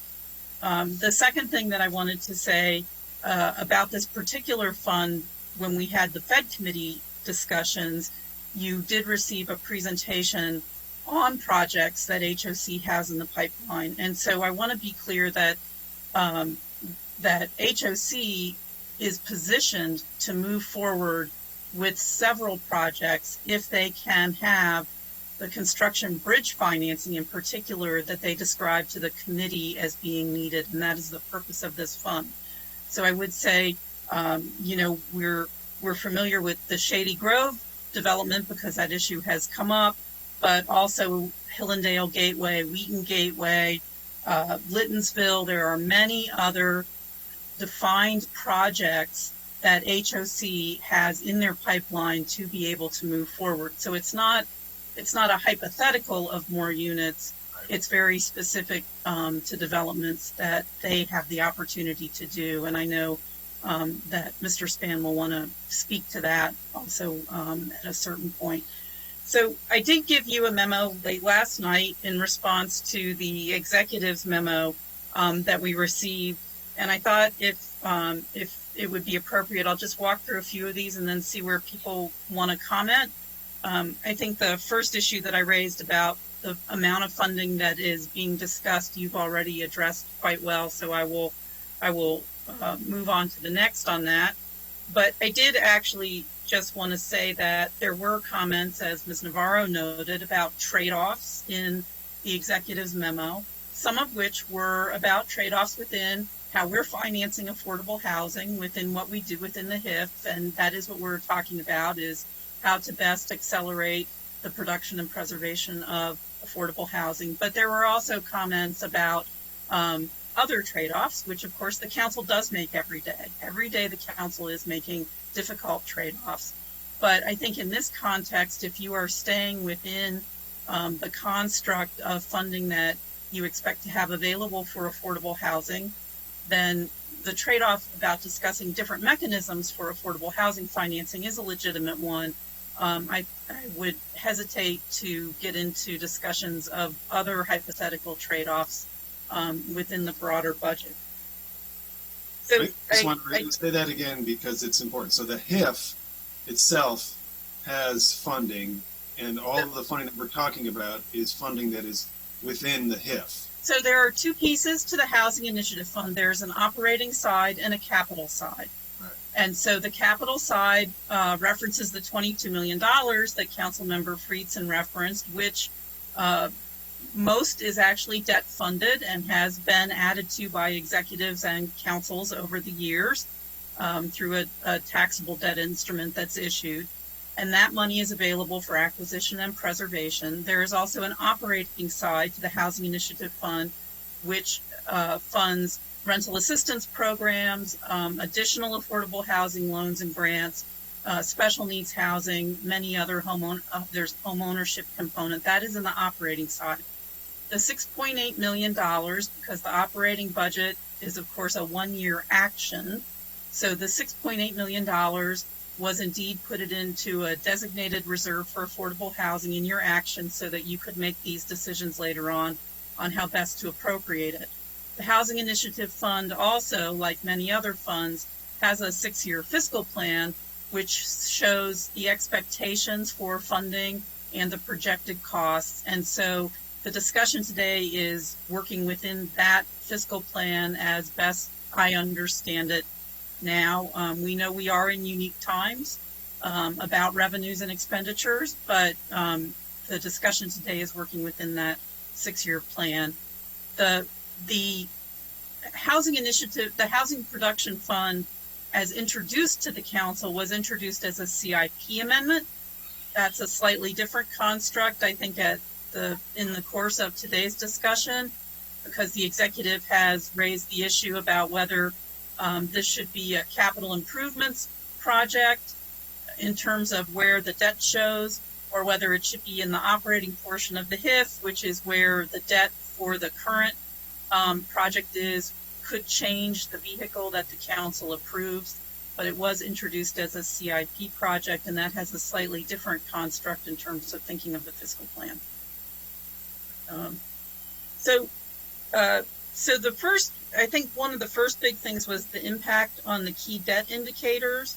And I would just say that it be very clear up front, this, just like the debt that's used for the Affordable Housing Acquisition and Preservation Project, is not general obligation bonds. So it's this will also be a taxable bond, as is the one used for the HIF, and they're not under the spending affordability guidelines, but they are under the county's overall debt policy. So that is an important thing to note. The executive recommended and the council approved over $97 million in new debt funding for the CIP project that exists, and I did include that PDF in your memo. This gets again to Mr. Friedson's point that in this year's budget, the executive recommended and the council concurred that we should show the funding for all 6 years. Previously, the decision was to only show the first 2 years of funding, and so that's added an obligation in the CIP that is debt funded. And so the executive's memo also notes that the debt service, which is shown in the operating side of the HIF as a transfer in and out, is expected to increase from the current amount of $10.9 million up to $18 million in FY26. And so that is a legitimate cost that has to be accounted for and is accounted for in the fiscal plan. So with regard to the HOC Housing Production Fund, the memo discusses the combination of the increased debt service cost and the reduced revenues, says it would push one of our key debt service indicators, debt service over general fund revenues, over 12% in FY21, and that this is a variance from the 10% target. I had asked for some follow-up information on that, which is the last attachment in what you got last night, which does provide information on this one particular target. I would say that while a $50 million increase in debt does increase that ratio, if I am reading correctly the information that was sent by OMB, the current base for FY21 is just over 12% already, and a $50 million housing production fund would increase it from 12.05% to 12.13%, which would be an increase of 0.8%. And if you look out over the years, it basically stays around that. FY23 right now in the current projections is the highest point, where the current base is 12.62%, and the $50 million housing production fund would increase that to 12.72%, which is an increase of 0.1%. So I do want to acknowledge that this is one of the policy guidelines that the council carefully looks at, but if I am reading the information correctly, starting it is an increase, but we are already at the 12%, whereas I would just say the impression that I first got reading the memo was that it was a larger increase to that particular ratio. Okay. And of course it would be if it were $100 million, but it would still be at its highest point about 0.19% increase. Okay, so, from my perspective here, this is real money. It has an impact, but it's worth it. And it doesn't move the overall numbers significantly. But, at the same time, we have to acknowledge that it does stretch us a little bit. And we look at all of these measurements to determine how comfortable we are with our general fiscal trajectory. And, do we think we're paying too much money in debt service? Do we think we're borrowing too much as a share of our taxes? And we have all of these different measurement tools that we use to evaluate the amount of debt that we're comfortable taking on. And, again, to acknowledge it, this does stretch one of those markers a little bit. It doesn't change it in a significant way. What I would observe about this fund is that unlike GO bond debt, which we permanently will be paying for GO bond debt, we want to actually pay this fund off, and then it will be a permanent fund that we do not have to support. That's a very big difference, and it's why one reason I think it makes sense for us to stretch a little bit to establish this. It's like creating a permanent endowment. Once the endowment is funded, then it can operate out of its own revenue, essentially. And what we want to do ultimately is create a $100 million fund for HOC, but the second tranche will be down the road.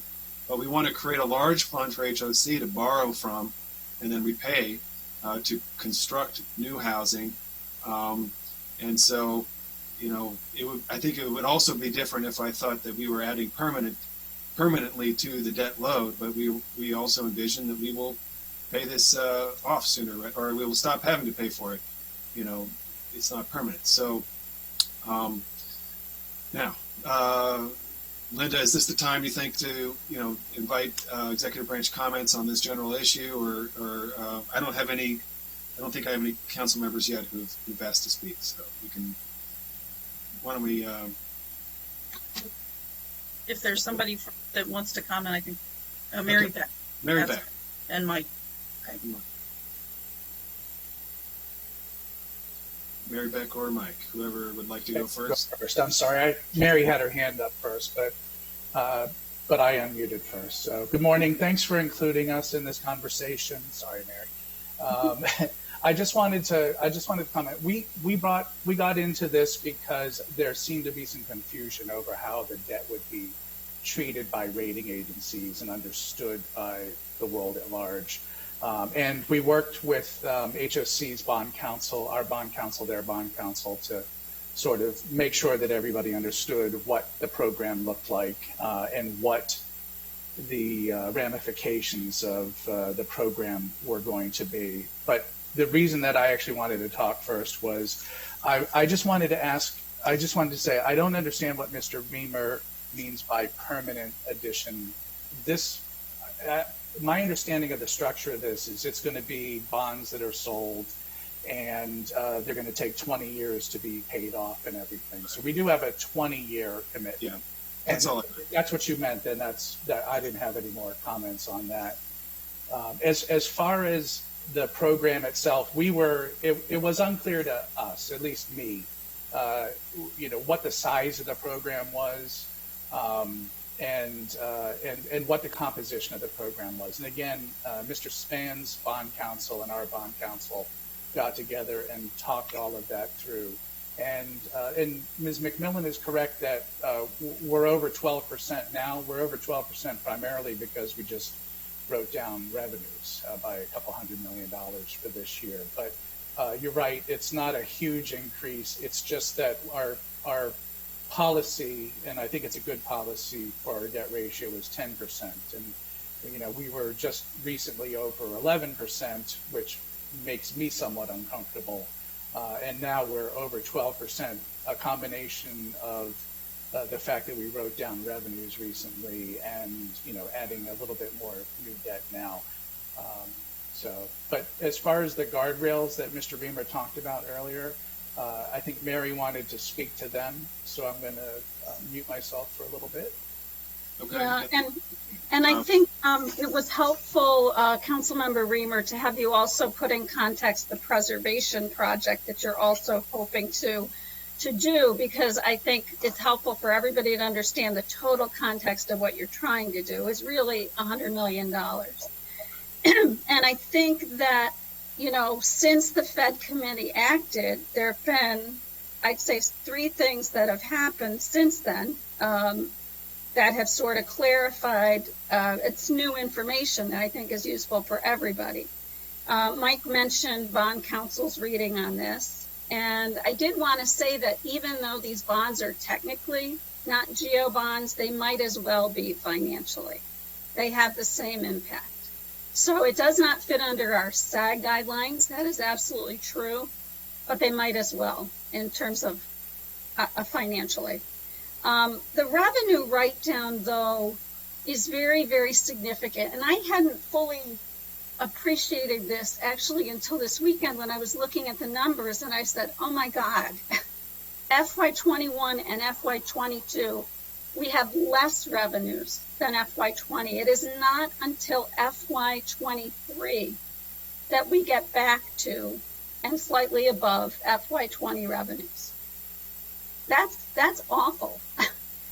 And I think that it's not just that it tweaks these ratios, which are hard for people to get their heads wrapped around, and what does it mean to go up by 0.1% or 0.5%? That's real money. And so while we don't want to talk about trade-offs with other things, in fact, we may have to make those trade-offs. So, the fact that we're losing over $100 million in revenues between 21 and between 20 and 21, that's real stuff. I know that, we had a hard time, frankly, with the savings plan. That's why we didn't send over 6% for every department. There were a lot of things that people just weren't prepared yet to do. And you've even struggled with some of what we were finally able to send over. I know you're mostly positive, but this is hard stuff.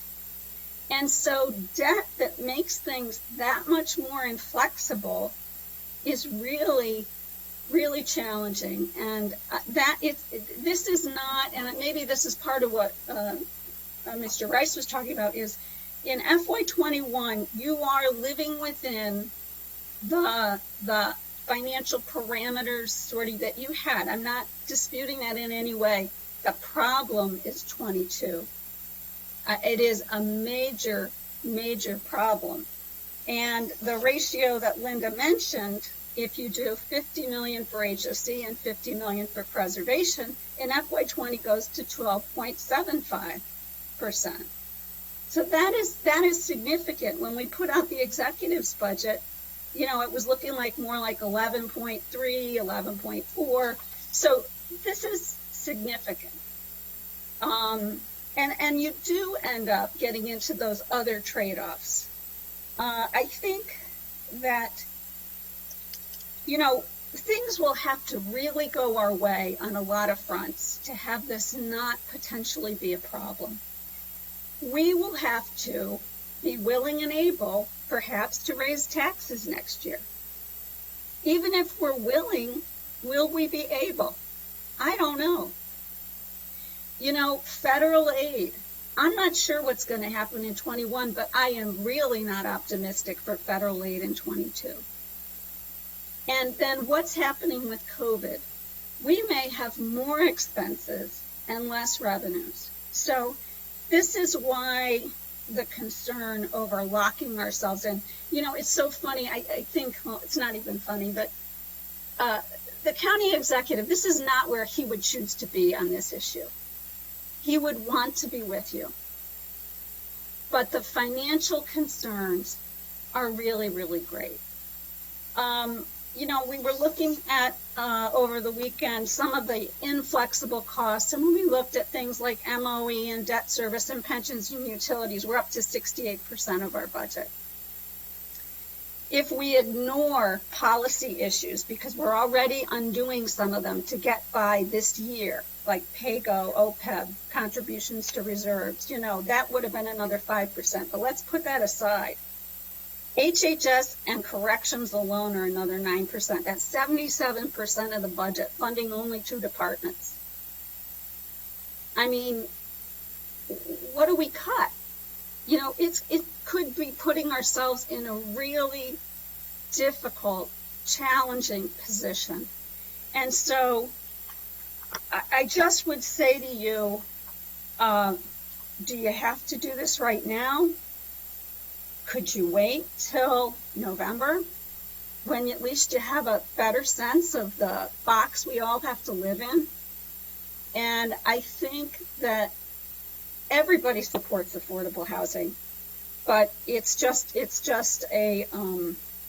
real challenge. And I will say too, I did not get a chance to speak to Linda about this, but on some of the charts in the packet, I think there may be an assumption of an increase of about $5 million in the transfer from the general fund in order to make these numbers possible. And I don't know financially that will be feasible to get to these levels. So I think it may not be as rosy as we would hope. And I just think that caution is warranted. Okay. Thank you, Mary Beck. Spoken like a true OMB leader. You know, I guess I hope that I hope you'll be expressing similar sentiment across the range of policy debates that, you know, happen to formulate budgets and savings plans. Appreciate your comments. So I think we're going to go to. I'm going to ask Stacy Spann to just make some comments about the program. Then we're going to go to Councilmember Giwando, Councilmember Navarro. Well, first off, good morning, council members. I don't disagree with Mary Beck that this is a difficult time.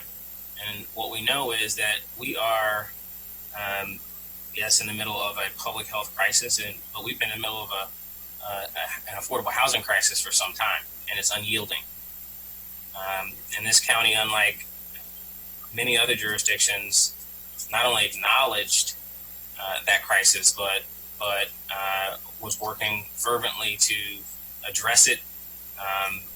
We believe at HOC that while these proposed solutions aren't perfect, there isn't a perfect solution. We certainly have received the county executive's commentary and concerns, and we worked hard with many of the folks in executive branch to go point by point, addressing those concerns, and included, as was mentioned, our bond counsel in the effort. We think that this is the right step. We recognize that affordable housing needs are going to continue into the future, and they don't take a break. The families that need high quality, community connected housing in this county don't take a backseat to anything else.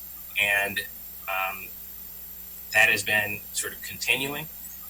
This program addresses it. It takes a $3.4 million commitment from the HIF that is already in existence and leverages it up to $50 million in order to address future affordable housing needs. It is completely within the realm of possibility that HOC, the county's preeminent affordable housing partner, this county's housing authority, would receive $3.4 million in HIF support over 20 years, each year. That is absolutely reasonable. And so taking that, leveraging it up so that communities can be built today to address and take the pressure off of an affordable housing need that extends well into the future is a reasonable solution. Happy to address, and I should recognize my members of my team who are here, Kayreen Brown, Chief Investment and Real Estate Officer, Zachary Marks, who runs development for us. These folks have worked hand in hand with county council staff and executive branch staff to work towards a solution that is not only reasonable, but is past due time. And so happy to answer any questions you need us to. Thank you. Important to remember, we are generally talking about the same amount of money we would be devoting to HOC anyway. And as far as Mary Beck's comments about the type of debt, we are acting in a manner here that's consistent with the county executive's own policy for this kind of debt. So we're not changing that through this. Okay. Councilmember Jawando, followed by Councilmember Navarro, followed by Councilmember Friedson, followed by Councilmember Rice. Thank you, Mr. Chair, and thank you for the robust discussion. For me, this would be easy if there was no COVID and no write down. We just all move it through and totally reasonable amount of HOC funding, and we know the high quality product they deliver. Mr. Spann always knows, as does his board, I'm always going to push for the maximum level.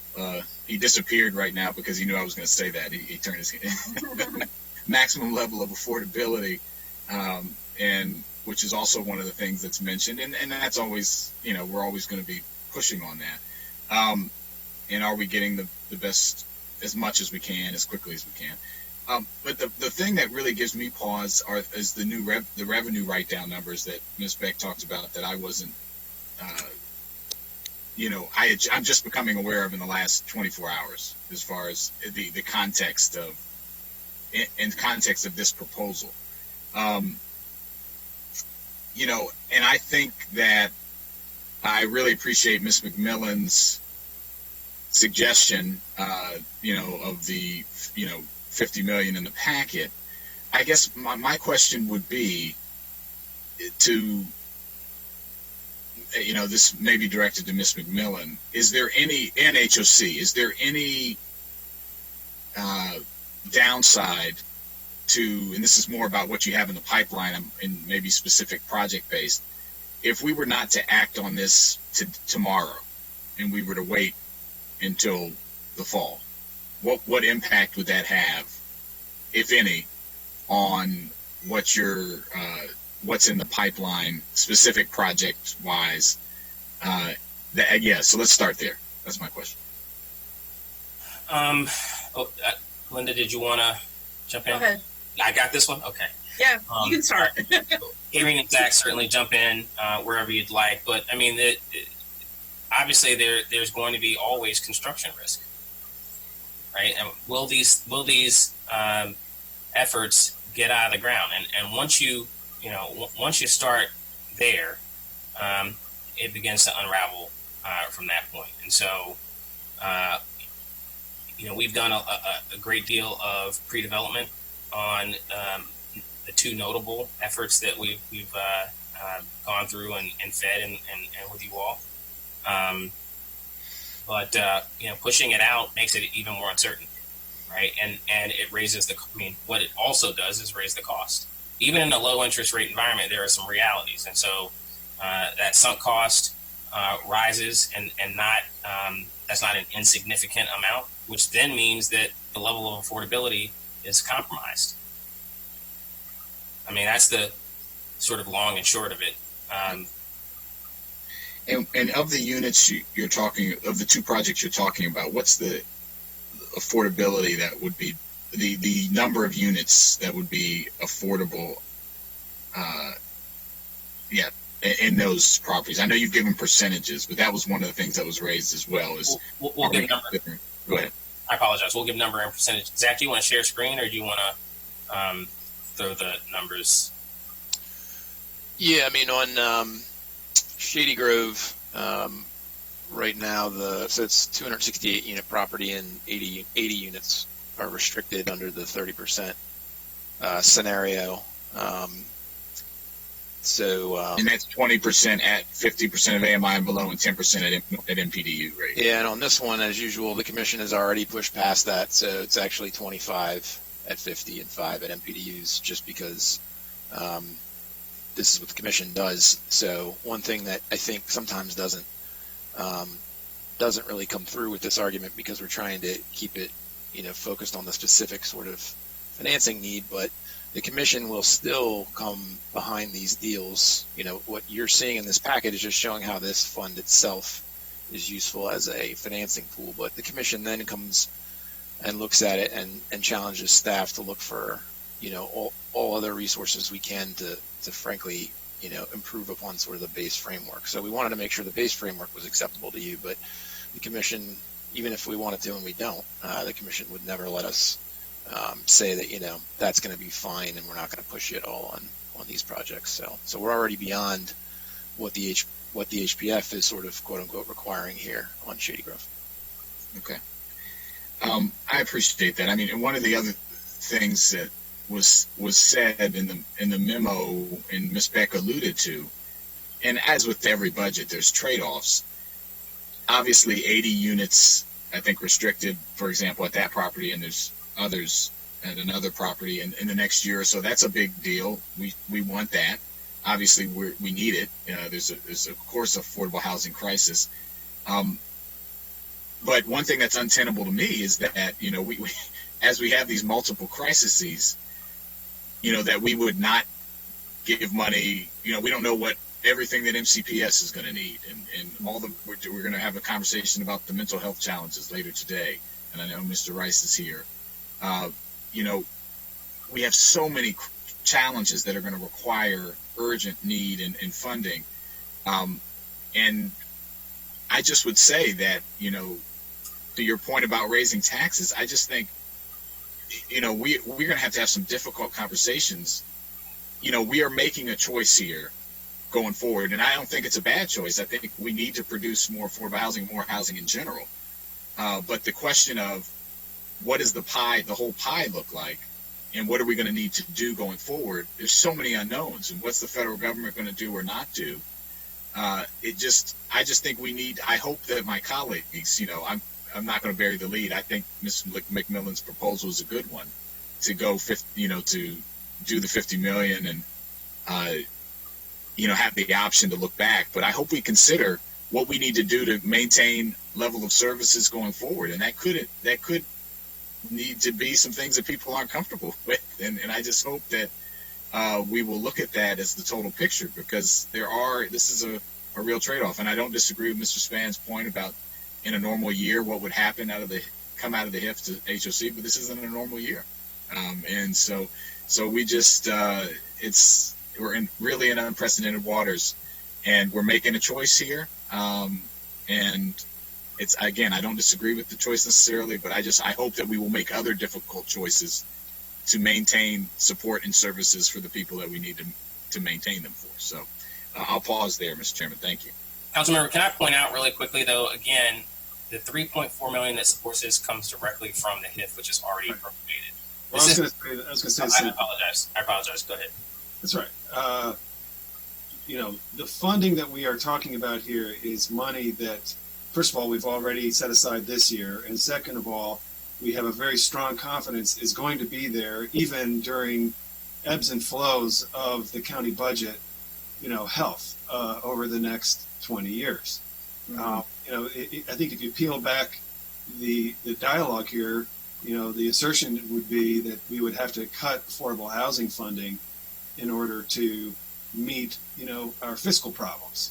I think the county council would be extremely reluctant to go along with that idea.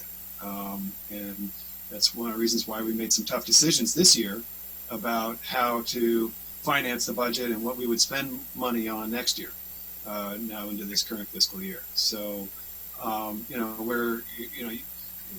we always have to be mindful, and that is it's an important point, but at the same time, this is one fundamentally small item amongst many other expenditures.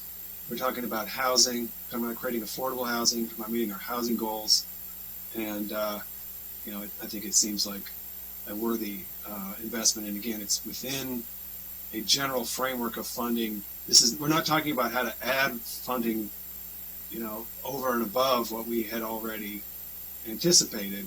We're talking about how to expend the funding that we have already anticipated. The trade-off is that we're saying we're going to commit to this for, a period of time. Right. In the midst of revenue shortfall and additional savings plan. But I take your point. Hey, if I could just add, Ms. Beck, she wants to say something, and then you can go to the speaker. Thank you. Okay. I just wanted to say one thing. Councilmember Reamer is totally correct in terms of FY21. It's within the framework that's sort of where council left the budget. With 22, though, the way I am reading the fiscal plan, we don't have as much money as I think may have been assumed in the council packet. And so we do end up, because as Linda noted, there are increased debt services already because of the increase in the affordable housing project. And while the executive did end up recommending increases, it was over a 6-year period. So next year in FY21, it's $13 million increase. It's not $100 million all at once. The other thing I was negligent about mentioning is I know that if the council is choosing to do some of these things, I know the executive is more supportive of the preservation activity than the HOC project, and in part because HOC is a very skilled real estate developer. They do their affordable housing, the mixed income, and the executive felt that these projects would go forward with HOC, albeit on a delayed time frame than what would be possible with this money. So. Okay.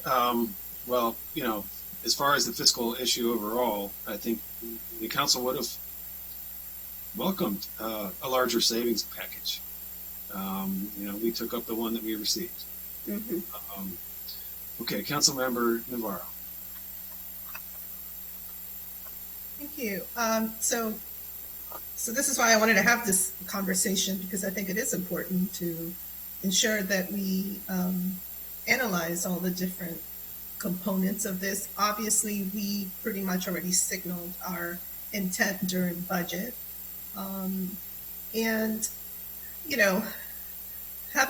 I've been here a little while to understand that this notion of making choices, it's a real one. During the budget, this council made some significant choices regarding how we managed and how we adopted this budget. So when I hear things said like, you may have to increase taxes, or, you may have to do these other things, with all due respect, I do take issue with that, because obviously the budget that we received had a lot of expenditures that would have had a much larger impact on our resources and our debt going forward. So we acted very quickly to address many issues, things that would be built in. So I'm talking about things like employee raises, and also the fact that there was a property tax increase, recommended at a time when we were facing a huge crisis. All of these things play a role. And so I just want to make sure that when we're having these conversations, we're not selective in terms of what we're picking and choosing. I am cognizant of the uncertainty. I am. And it's something that is weighing heavily on me, because I do realize that, in March, when we were talking about this pandemic, we were talking about perhaps in June things being, getting better, and they're not, so we don't know when. But I'm also cognizant of what it means to take a bold step with regards to affordable housing, because then we're going to have to pay more. Just imagining us delaying and delaying and delaying more of this kind of decision making, and the impact that has on real units, that worries me more, because then we're not just talking about things being more expensive, but we're talking about real people who will not have access to these housing units. And many times when folks have talked about, for example, the disproportionate impact in the Latino community of COVID-19, I know the health officer always talks about folks that perhaps have to share housing and don't have enough space to quarantine. Well, there are some real practical impacts on being, not having access to quality housing. That's one of them. There's just so many. So again, this is, it's not an easy conversation, like Councilmember Jawando said, because yes, if we were not in the middle of a pandemic, this would be a no-brainer. And I understand that. Yet I feel like this is one of those moments where, as a council, as leaders, we're going to have to be super bold about moving forward with something that is going to have such an important benefit in our community. And when I looked at the table in terms of the debt ratio, yes, of course, going from perhaps 10 to 12 is something that is significant. But the fact is that this proposal, when I look at it, I'm thinking, gosh, this is such a great way to leverage resources. It really is. If we want to talk about fiscal responsibility, I feel like this really fits within that framework. So anyway, I just really wanted to share that, because I know it's a tough, give and take, but I don't think it's fair to characterize all of a sudden this particular proposal as being such a huge departure. Fiscal policy decisions have been made also by the executives, such as like PAYGO and OPEB and things like that. And those have significant impact. But I think that when we present to the rating agencies the reason why something like this would fit for us, and the idea of leveraging, that is something that they also consider as a really important way of us addressing such a challenging policy decision. So again, I'm taking in all of these pros and cons at this point in time, and I still am on the side that this is, I think, an important and necessary decision. Albeit we have reduced, the proposal. It's the first, it's one tranche. I get that. Also, the council is always able to reconsider something and pull back if we need to. That's another thing that the council does. So, we can reevaluate things as we go. So anyway, just wanted to mention those points as we continue to work through this. It is unfortunate that this is, that tomorrow is when this is coming up, because obviously there's just a lot. I wish Gene Smith, well, I see him here, But I would have liked to have, as GO committee chair, an opportunity to get also that input from our council staff regarding how we've, so a little bit of an analysis of in the past where we've changed policy targets, fiscal policy targets. How have we sort of, managed those? Those are important things for us to consider, but I do understand that we're, operating a little bit of a tight schedule. So Mr. Smith showed up in the screen here. I don't know if you have something to add, Mr. Smith. No, I don't. You just called my name and wanted to be present. Okay, so I just, again, would like to flag as GO chair that anytime there's anything in any other committee that warrants some kind of a fiscal policy discussion, that from the very beginning that be addressed as a joint committee, because there are things that are important for us to consider. Nonetheless, again, I think the trade-off here is a really important one. So I'm still on track. Thank you. Thank you. Thank you to my co-chair. Okay, Councilmember Friedson. Yeah. Thank you. I think Council Chair Navarro's points are really important here. And, we talked a lot about policy, and we do have a policy related to housing. We have a number of them. One of them is that we'll spend 2.5% of the general fund towards the HIF for affordable housing, a commitment that we've made that we don't frequently keep. And we've also signed on to the COG housing targets as the board member on COG has raised here, and joint committee chair as well. We've committed in a number of ways, and we also committed to a new policy to set the $22 million in the budget as the baseline, for what we expect to do. And the premise of this conversation that I have heard is essentially the idea that because we're in challenging times, that we are potentially going to cut from the $22 million that we've now established as the baseline, as the floor, as we have talked about it. And I'm not sure what is sub floor in terms of policy, but we have signaled that and we have committed to it. And so, yes, we have to make tough choices. Yes, there are a number of things that we'll have to think through and consider, but to walk away from the $22 million commitment and to underfund what we have set forth is going to be what we expect to do through the Housing Initiative Fund, through this and other commitments, would be walking away from our affordable housing targets. And I just don't understand, and I'm a little bit confused as to how that fits in with everything else that we have said and committed to. And so I hope that we will proceed in a thoughtful and methodical way. I think that along the lines of council staff's recommendation, is appropriate. And as I said before, the PHED committee's proposal originally was for the purpose of analyzing specifically. The expectation always was that we only had the money that we had boxed off during the budget, the $6.8 million for both funds. In addition to that,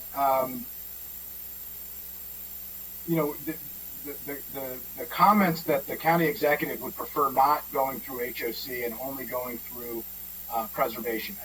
It is no surprise to the council, and I don't think it would be any surprise to the public, that the county executive prefers a preservation-only strategy to housing that doesn't include production. That is the least surprising thing to this council, those who served with the county executive when he was a council member, and to the county executive in his current role. I respect his viewpoint. I happen to think he's wrong. And I think that the council has signaled very significantly and very forcefully that as a body, we don't agree, that the answer is yes and, because we cannot preserve our way out of our housing problems.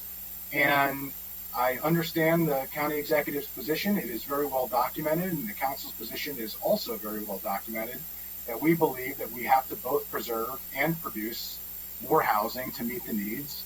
And every other government in the region has signed on to agree in a formal capacity. So there are fiscal questions here, but there are also other policy questions here. That is the context with which every decision is made, budgetary and otherwise. That is what we're elected to do. We have to find that right balance. We have to figure out what is the appropriate thing to do. And the last thing that I'll say about this issue, until we hear from others, but HOC would be in a position, if times are as bad as they may be, and I think we all recognize that they could be, that is a terrific time for us to invest in affordable housing and allow the Housing Opportunities Commission to, in a cost-effective way, in a leveraged way, to get ahead of the curve that we have so desperately struggled to keep up with when it comes to our housing. This is the exact moment when we should be making the tough choices to double down on what we say is one of our top priorities. And when we talk about the other aspects of the budget, whether it's HHS or otherwise, I can't think of things that are going to increase the costs of those services that we have to provide for the most vulnerable than if we fail to produce high quality, affordable housing for our residents, which we have up to this point failed to keep up with. And we now recognize that. We're working towards it. And it's hard to catch up when you're behind. And the longer we wait, the more behind we get and the more expensive this becomes. And so, this isn't an or, this is an and a thinking through how we can both retain existing affordable housing and produce additional affordable housing. And without doing both of those, we will continue to be in the same vicious cycle that we have been in, where it's far too expensive for most people to be able to survive in Montgomery County, much less thrive in Montgomery County. Thank you. I also noted the executive's support of preservation over construction. I think, as you said, we're trying to do both here. We don't have to pick one. Ultimately, for our housing crisis, we have to do both. Mike Covey, you raising your hand. Sorry, I was having trouble unmuting.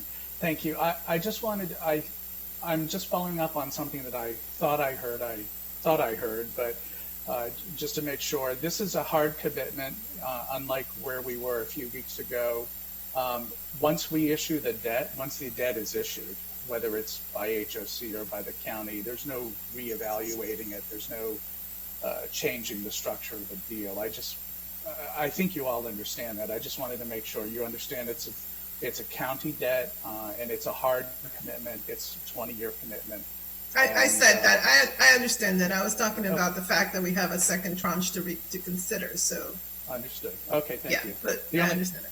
The only other thing I would say is I was listening to Mary Beck also, and I think what she was saying was the executive preferred preservation, and I did hear what you all said about that, but I don't think it was a hard only preservation. So just I was speaking to the context of the thousands of other conversations that the council has had on these issues. And Mr. Covey, I appreciate what you're saying. My point is, this is memorializing contractually what the council has already committed to doing and the executive has committed to doing with the $22 million. That was the point that I was making, that we've signaled that we are going to create a new baseline for affordable housing, and this would be putting the actual money where our mouth is and turning our rhetoric into reality, something that I think that we should do more of, especially when it comes to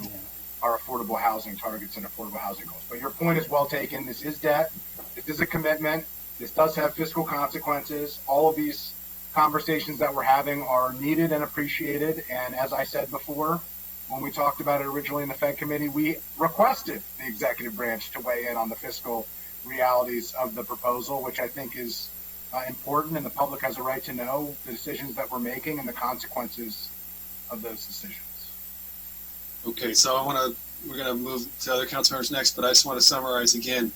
We are talking about the money that we have already planned to expend on affordable housing. What we're talking about doing is taking a share of that and establishing a partnership with HOC to assure them that we will provide them a certain level of that funding every year, which they will then use to borrow money through their own levers and then initiate a rapid and at-scale construction program that will leverage public land to build affordable housing, especially housing for people of very low income, which they are well suited to do. And it is, self-supporting housing. It's not housing where they're going to need to come back to us and say we need additional operating subsidies. It is self-supported housing. So it is a game-changing, incredibly innovative program to build new affordable housing countywide.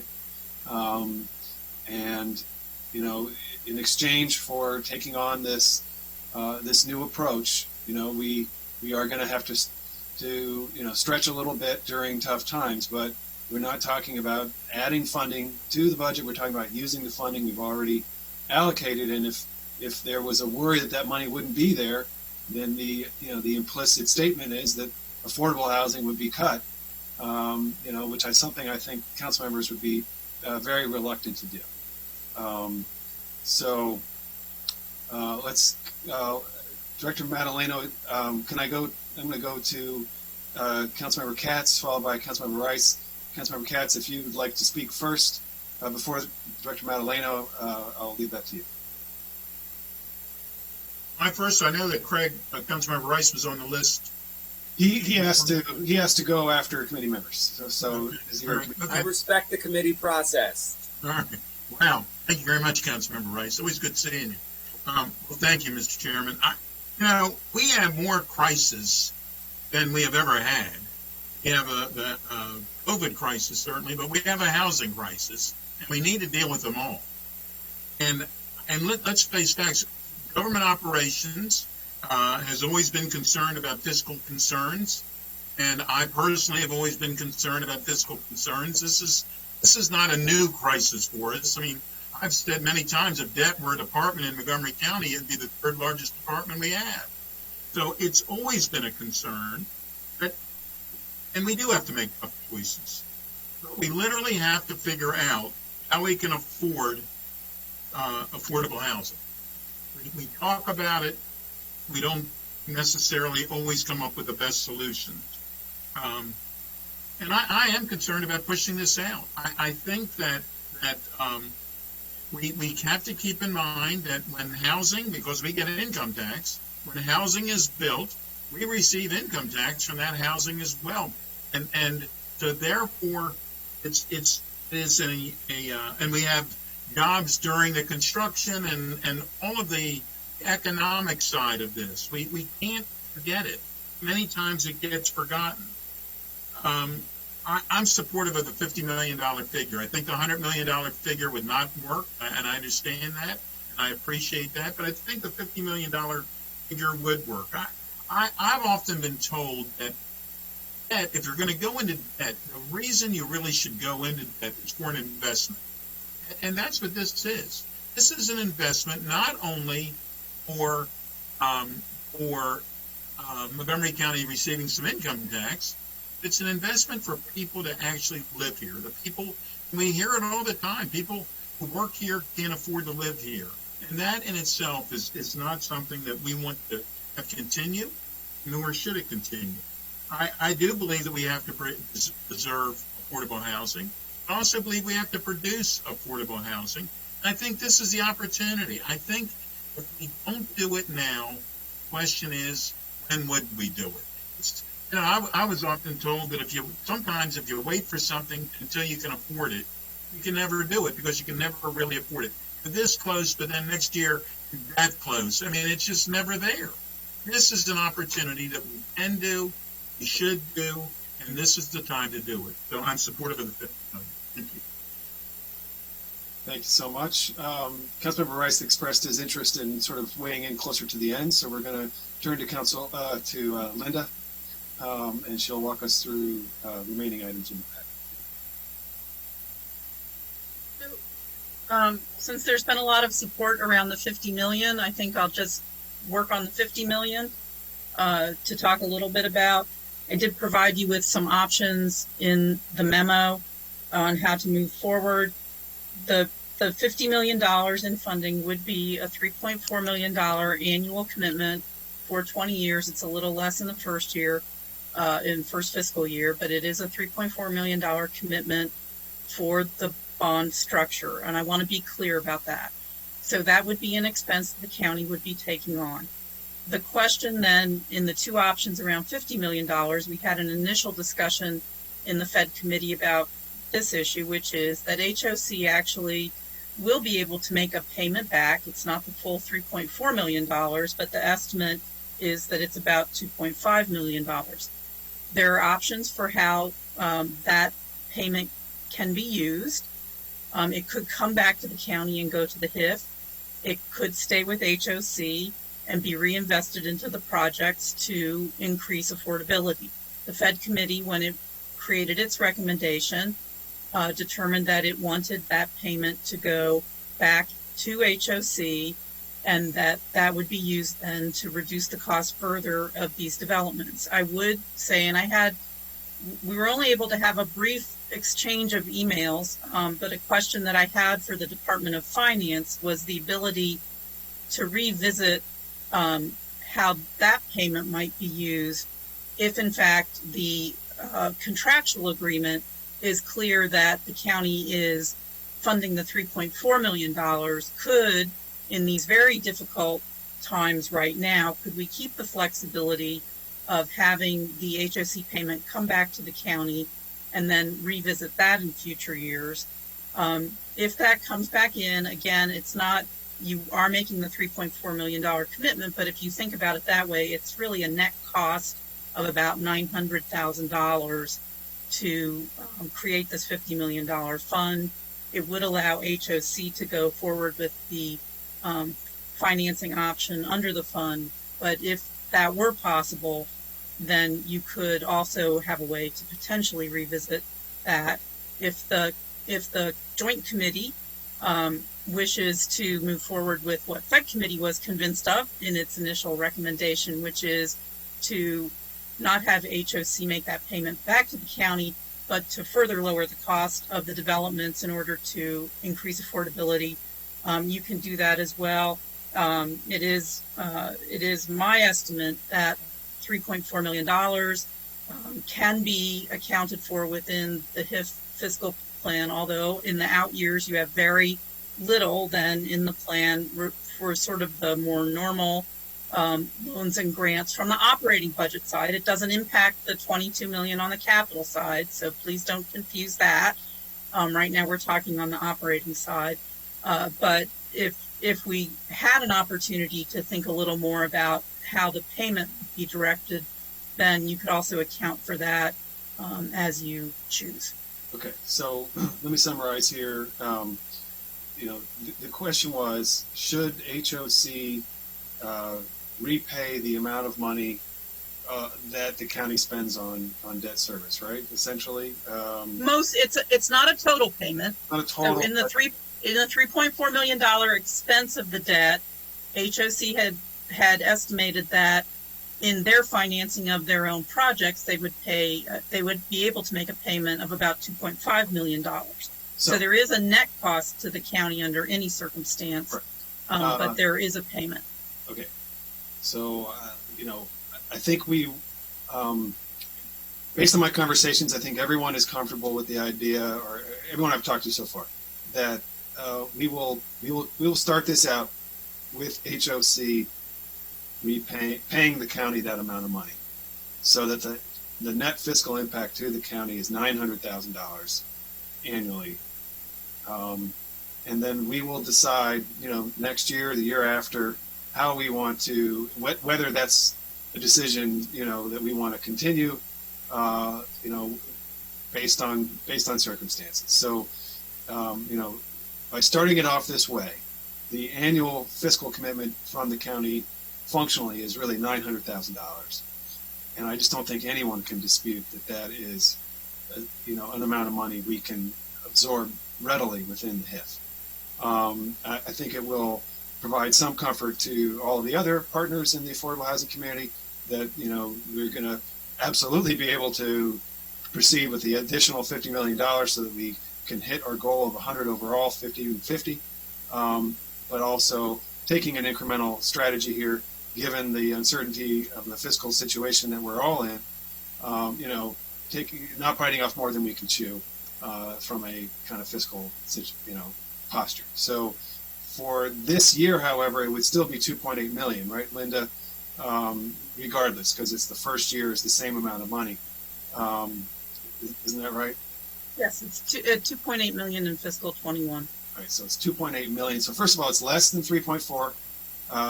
Just to say that, originally we set aside 6.8 for two tranches of 50 at 3.4. This year it's 2.8. They wouldn't be repaying in the first year, I think, right? There is an estimated potentially 1.5 million, but it depends when the projects come to fruition. So the first year is less certain, but there may be a payment. Maybe a payment. We will, if there is, better. And then we can revisit this issue in the future as to the long-term exchange of funding and so forth. So that's what council staff has recommended. I think people seem to be pretty comfortable with that. Any comments on this? Councilmember Joando and then Mary Beck. Yeah, well, Ms. Beck can comment because it may inform my question. Go ahead, and then I'll ask my question. You're on mute. Sorry. I do want to work with Linda after the session. We have a follow-up meeting scheduled. We had some different numbers for FY22 to 26 for the available funds, and I just want to work with her on that. But I think if I'm understanding the charts correctly, this also is not assuming yet another set of debt service related to preservation. No, this is strictly one tranche of $50 million for the HOC Housing Production Fund. Okay, but in terms of the availability of other funds without increases in the general fund transfer, that could happen, I understand that. Would it be useful for the council to see that as if it occurred? Because it sounds like people want to do both.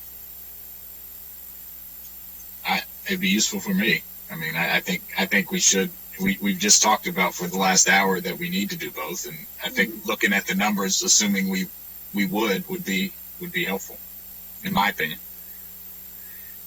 I think so. I mean, I think we want to be clear that we're trying to do both. So let's understand the implications of doing both, for sure. Okay. Yeah. And my question was going to be, and Ms. McMillan mentioned this. One of the reasons I had voted last time to reinvest the money was for one of the reasons I think Ms. McMillan stated, is that has the opportunity for increased affordability within, obviously we want more housing and we want it to happen quickly, but we also want the affordability.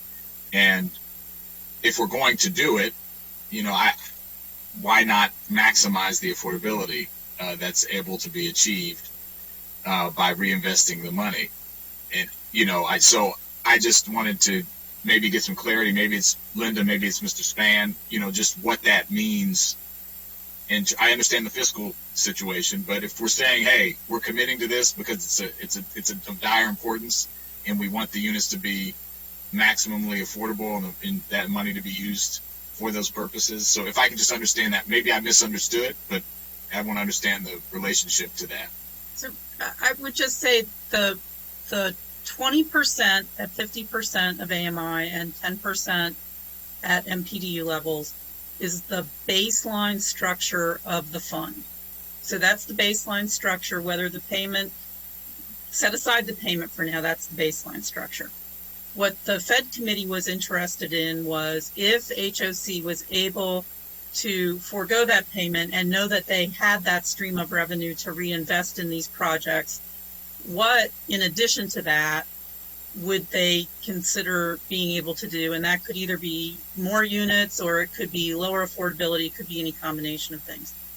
Now, I will say that the Housing Initiative Fund, so if the payment comes in and it goes to the Housing Initiative Fund and then it's in that pool of money, the Housing Initiative Fund also can go back in and help to make projects to deepen affordability. There are ways to do that. So it doesn't, if it comes back into the HIF, it would be a choice. It would be available for whatever is in front of the Department of Housing and Community Affairs to be considering for affordable housing. But of course, one of those choices could be to work with HOC on an individual project around levels of affordability. So I don't want to say that not, that having the payment not stay with HOC would necessarily preclude that, but it does mean that, right now you're looking at the baseline framework of the fund, which was the 20% at 50% AMI and 10% at MPDU levels.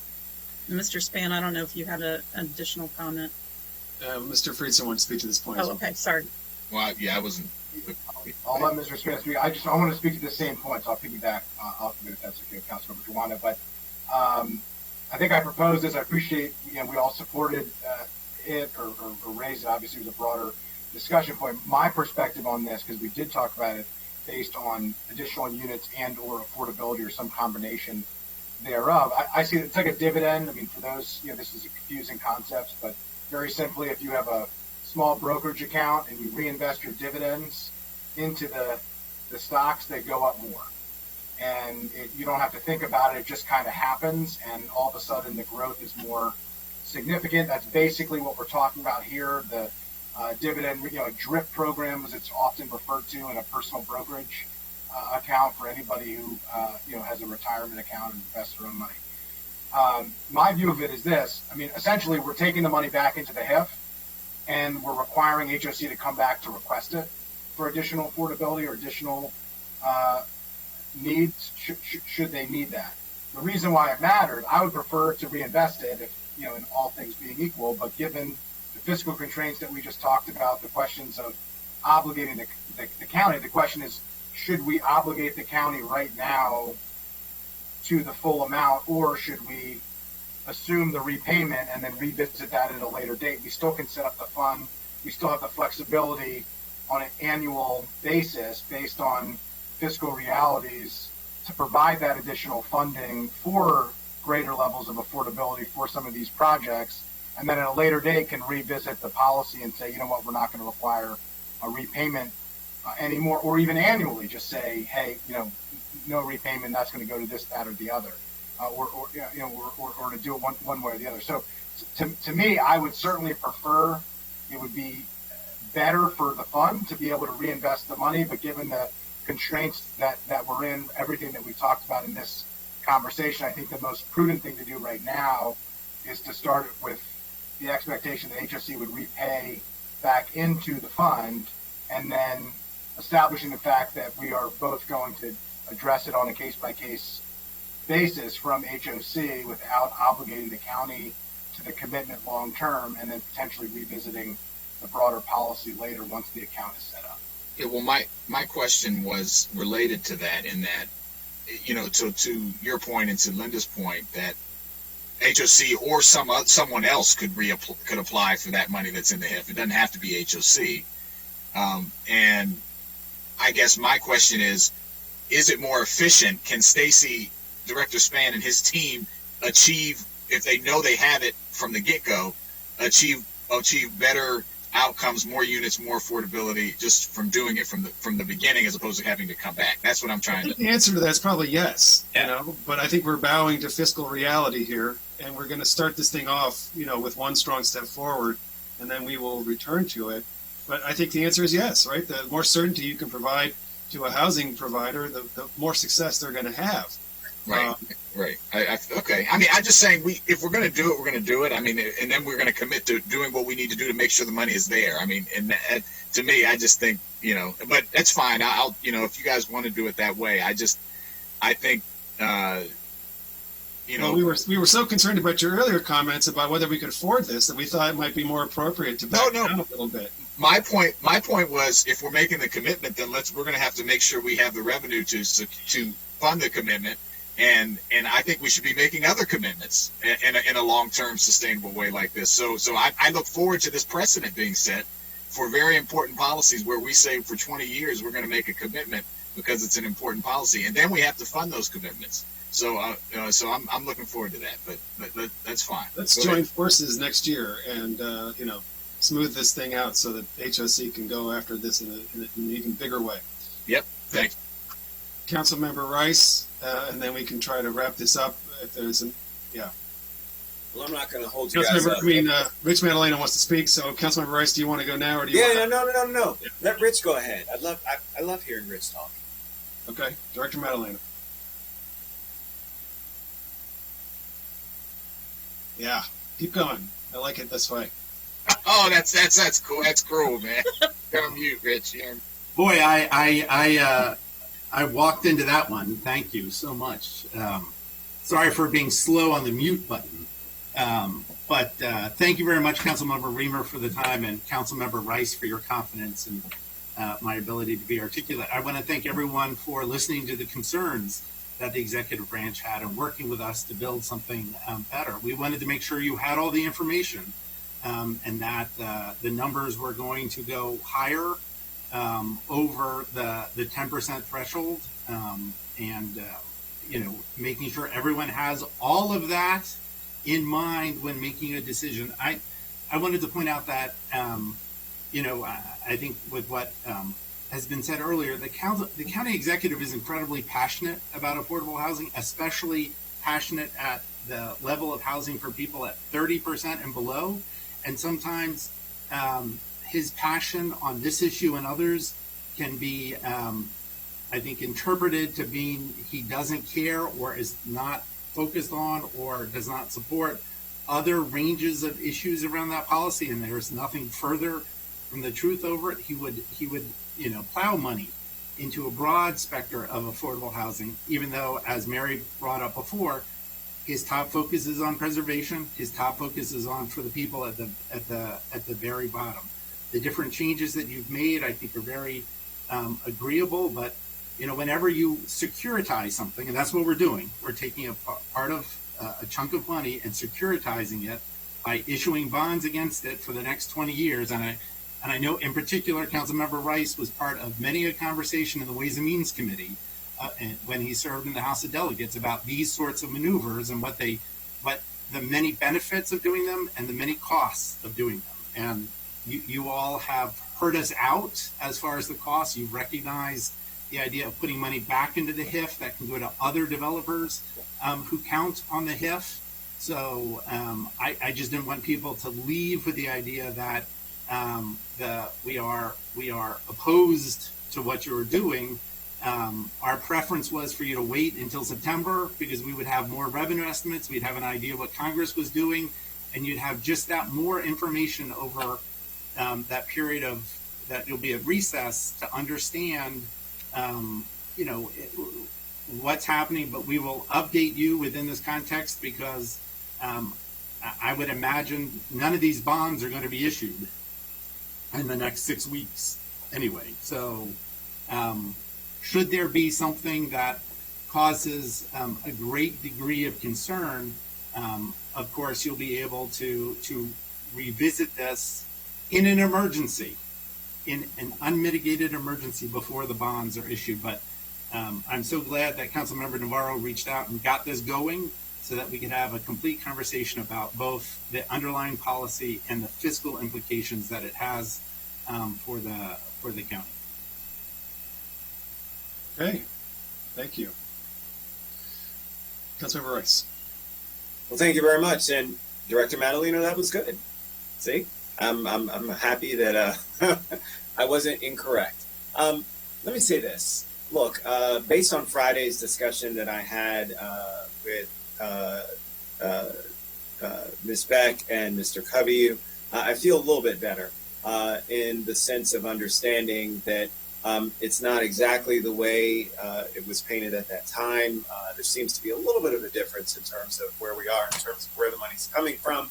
Also, some of the different off-ramps that we can take as well.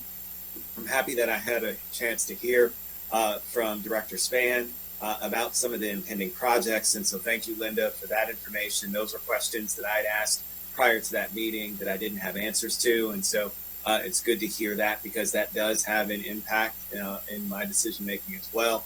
Again, I'm not on this joint committee, but do have a vote. And when I'm starting to count, I think we're already at 5, if not maybe 6, with where my support lands now with the supporting the $50 million. I think, again, I do agree with Councilmember Jawando to where we do want to try and get as aggressive as possible in doubling down, and I appreciate your dividend reinvestment, Councilmember Friedson. Being a former Mass Mutual employee, there are only a few people who know about that kind of stuff. So I count myself as one who's like, yes, dividend reinvestment is so important.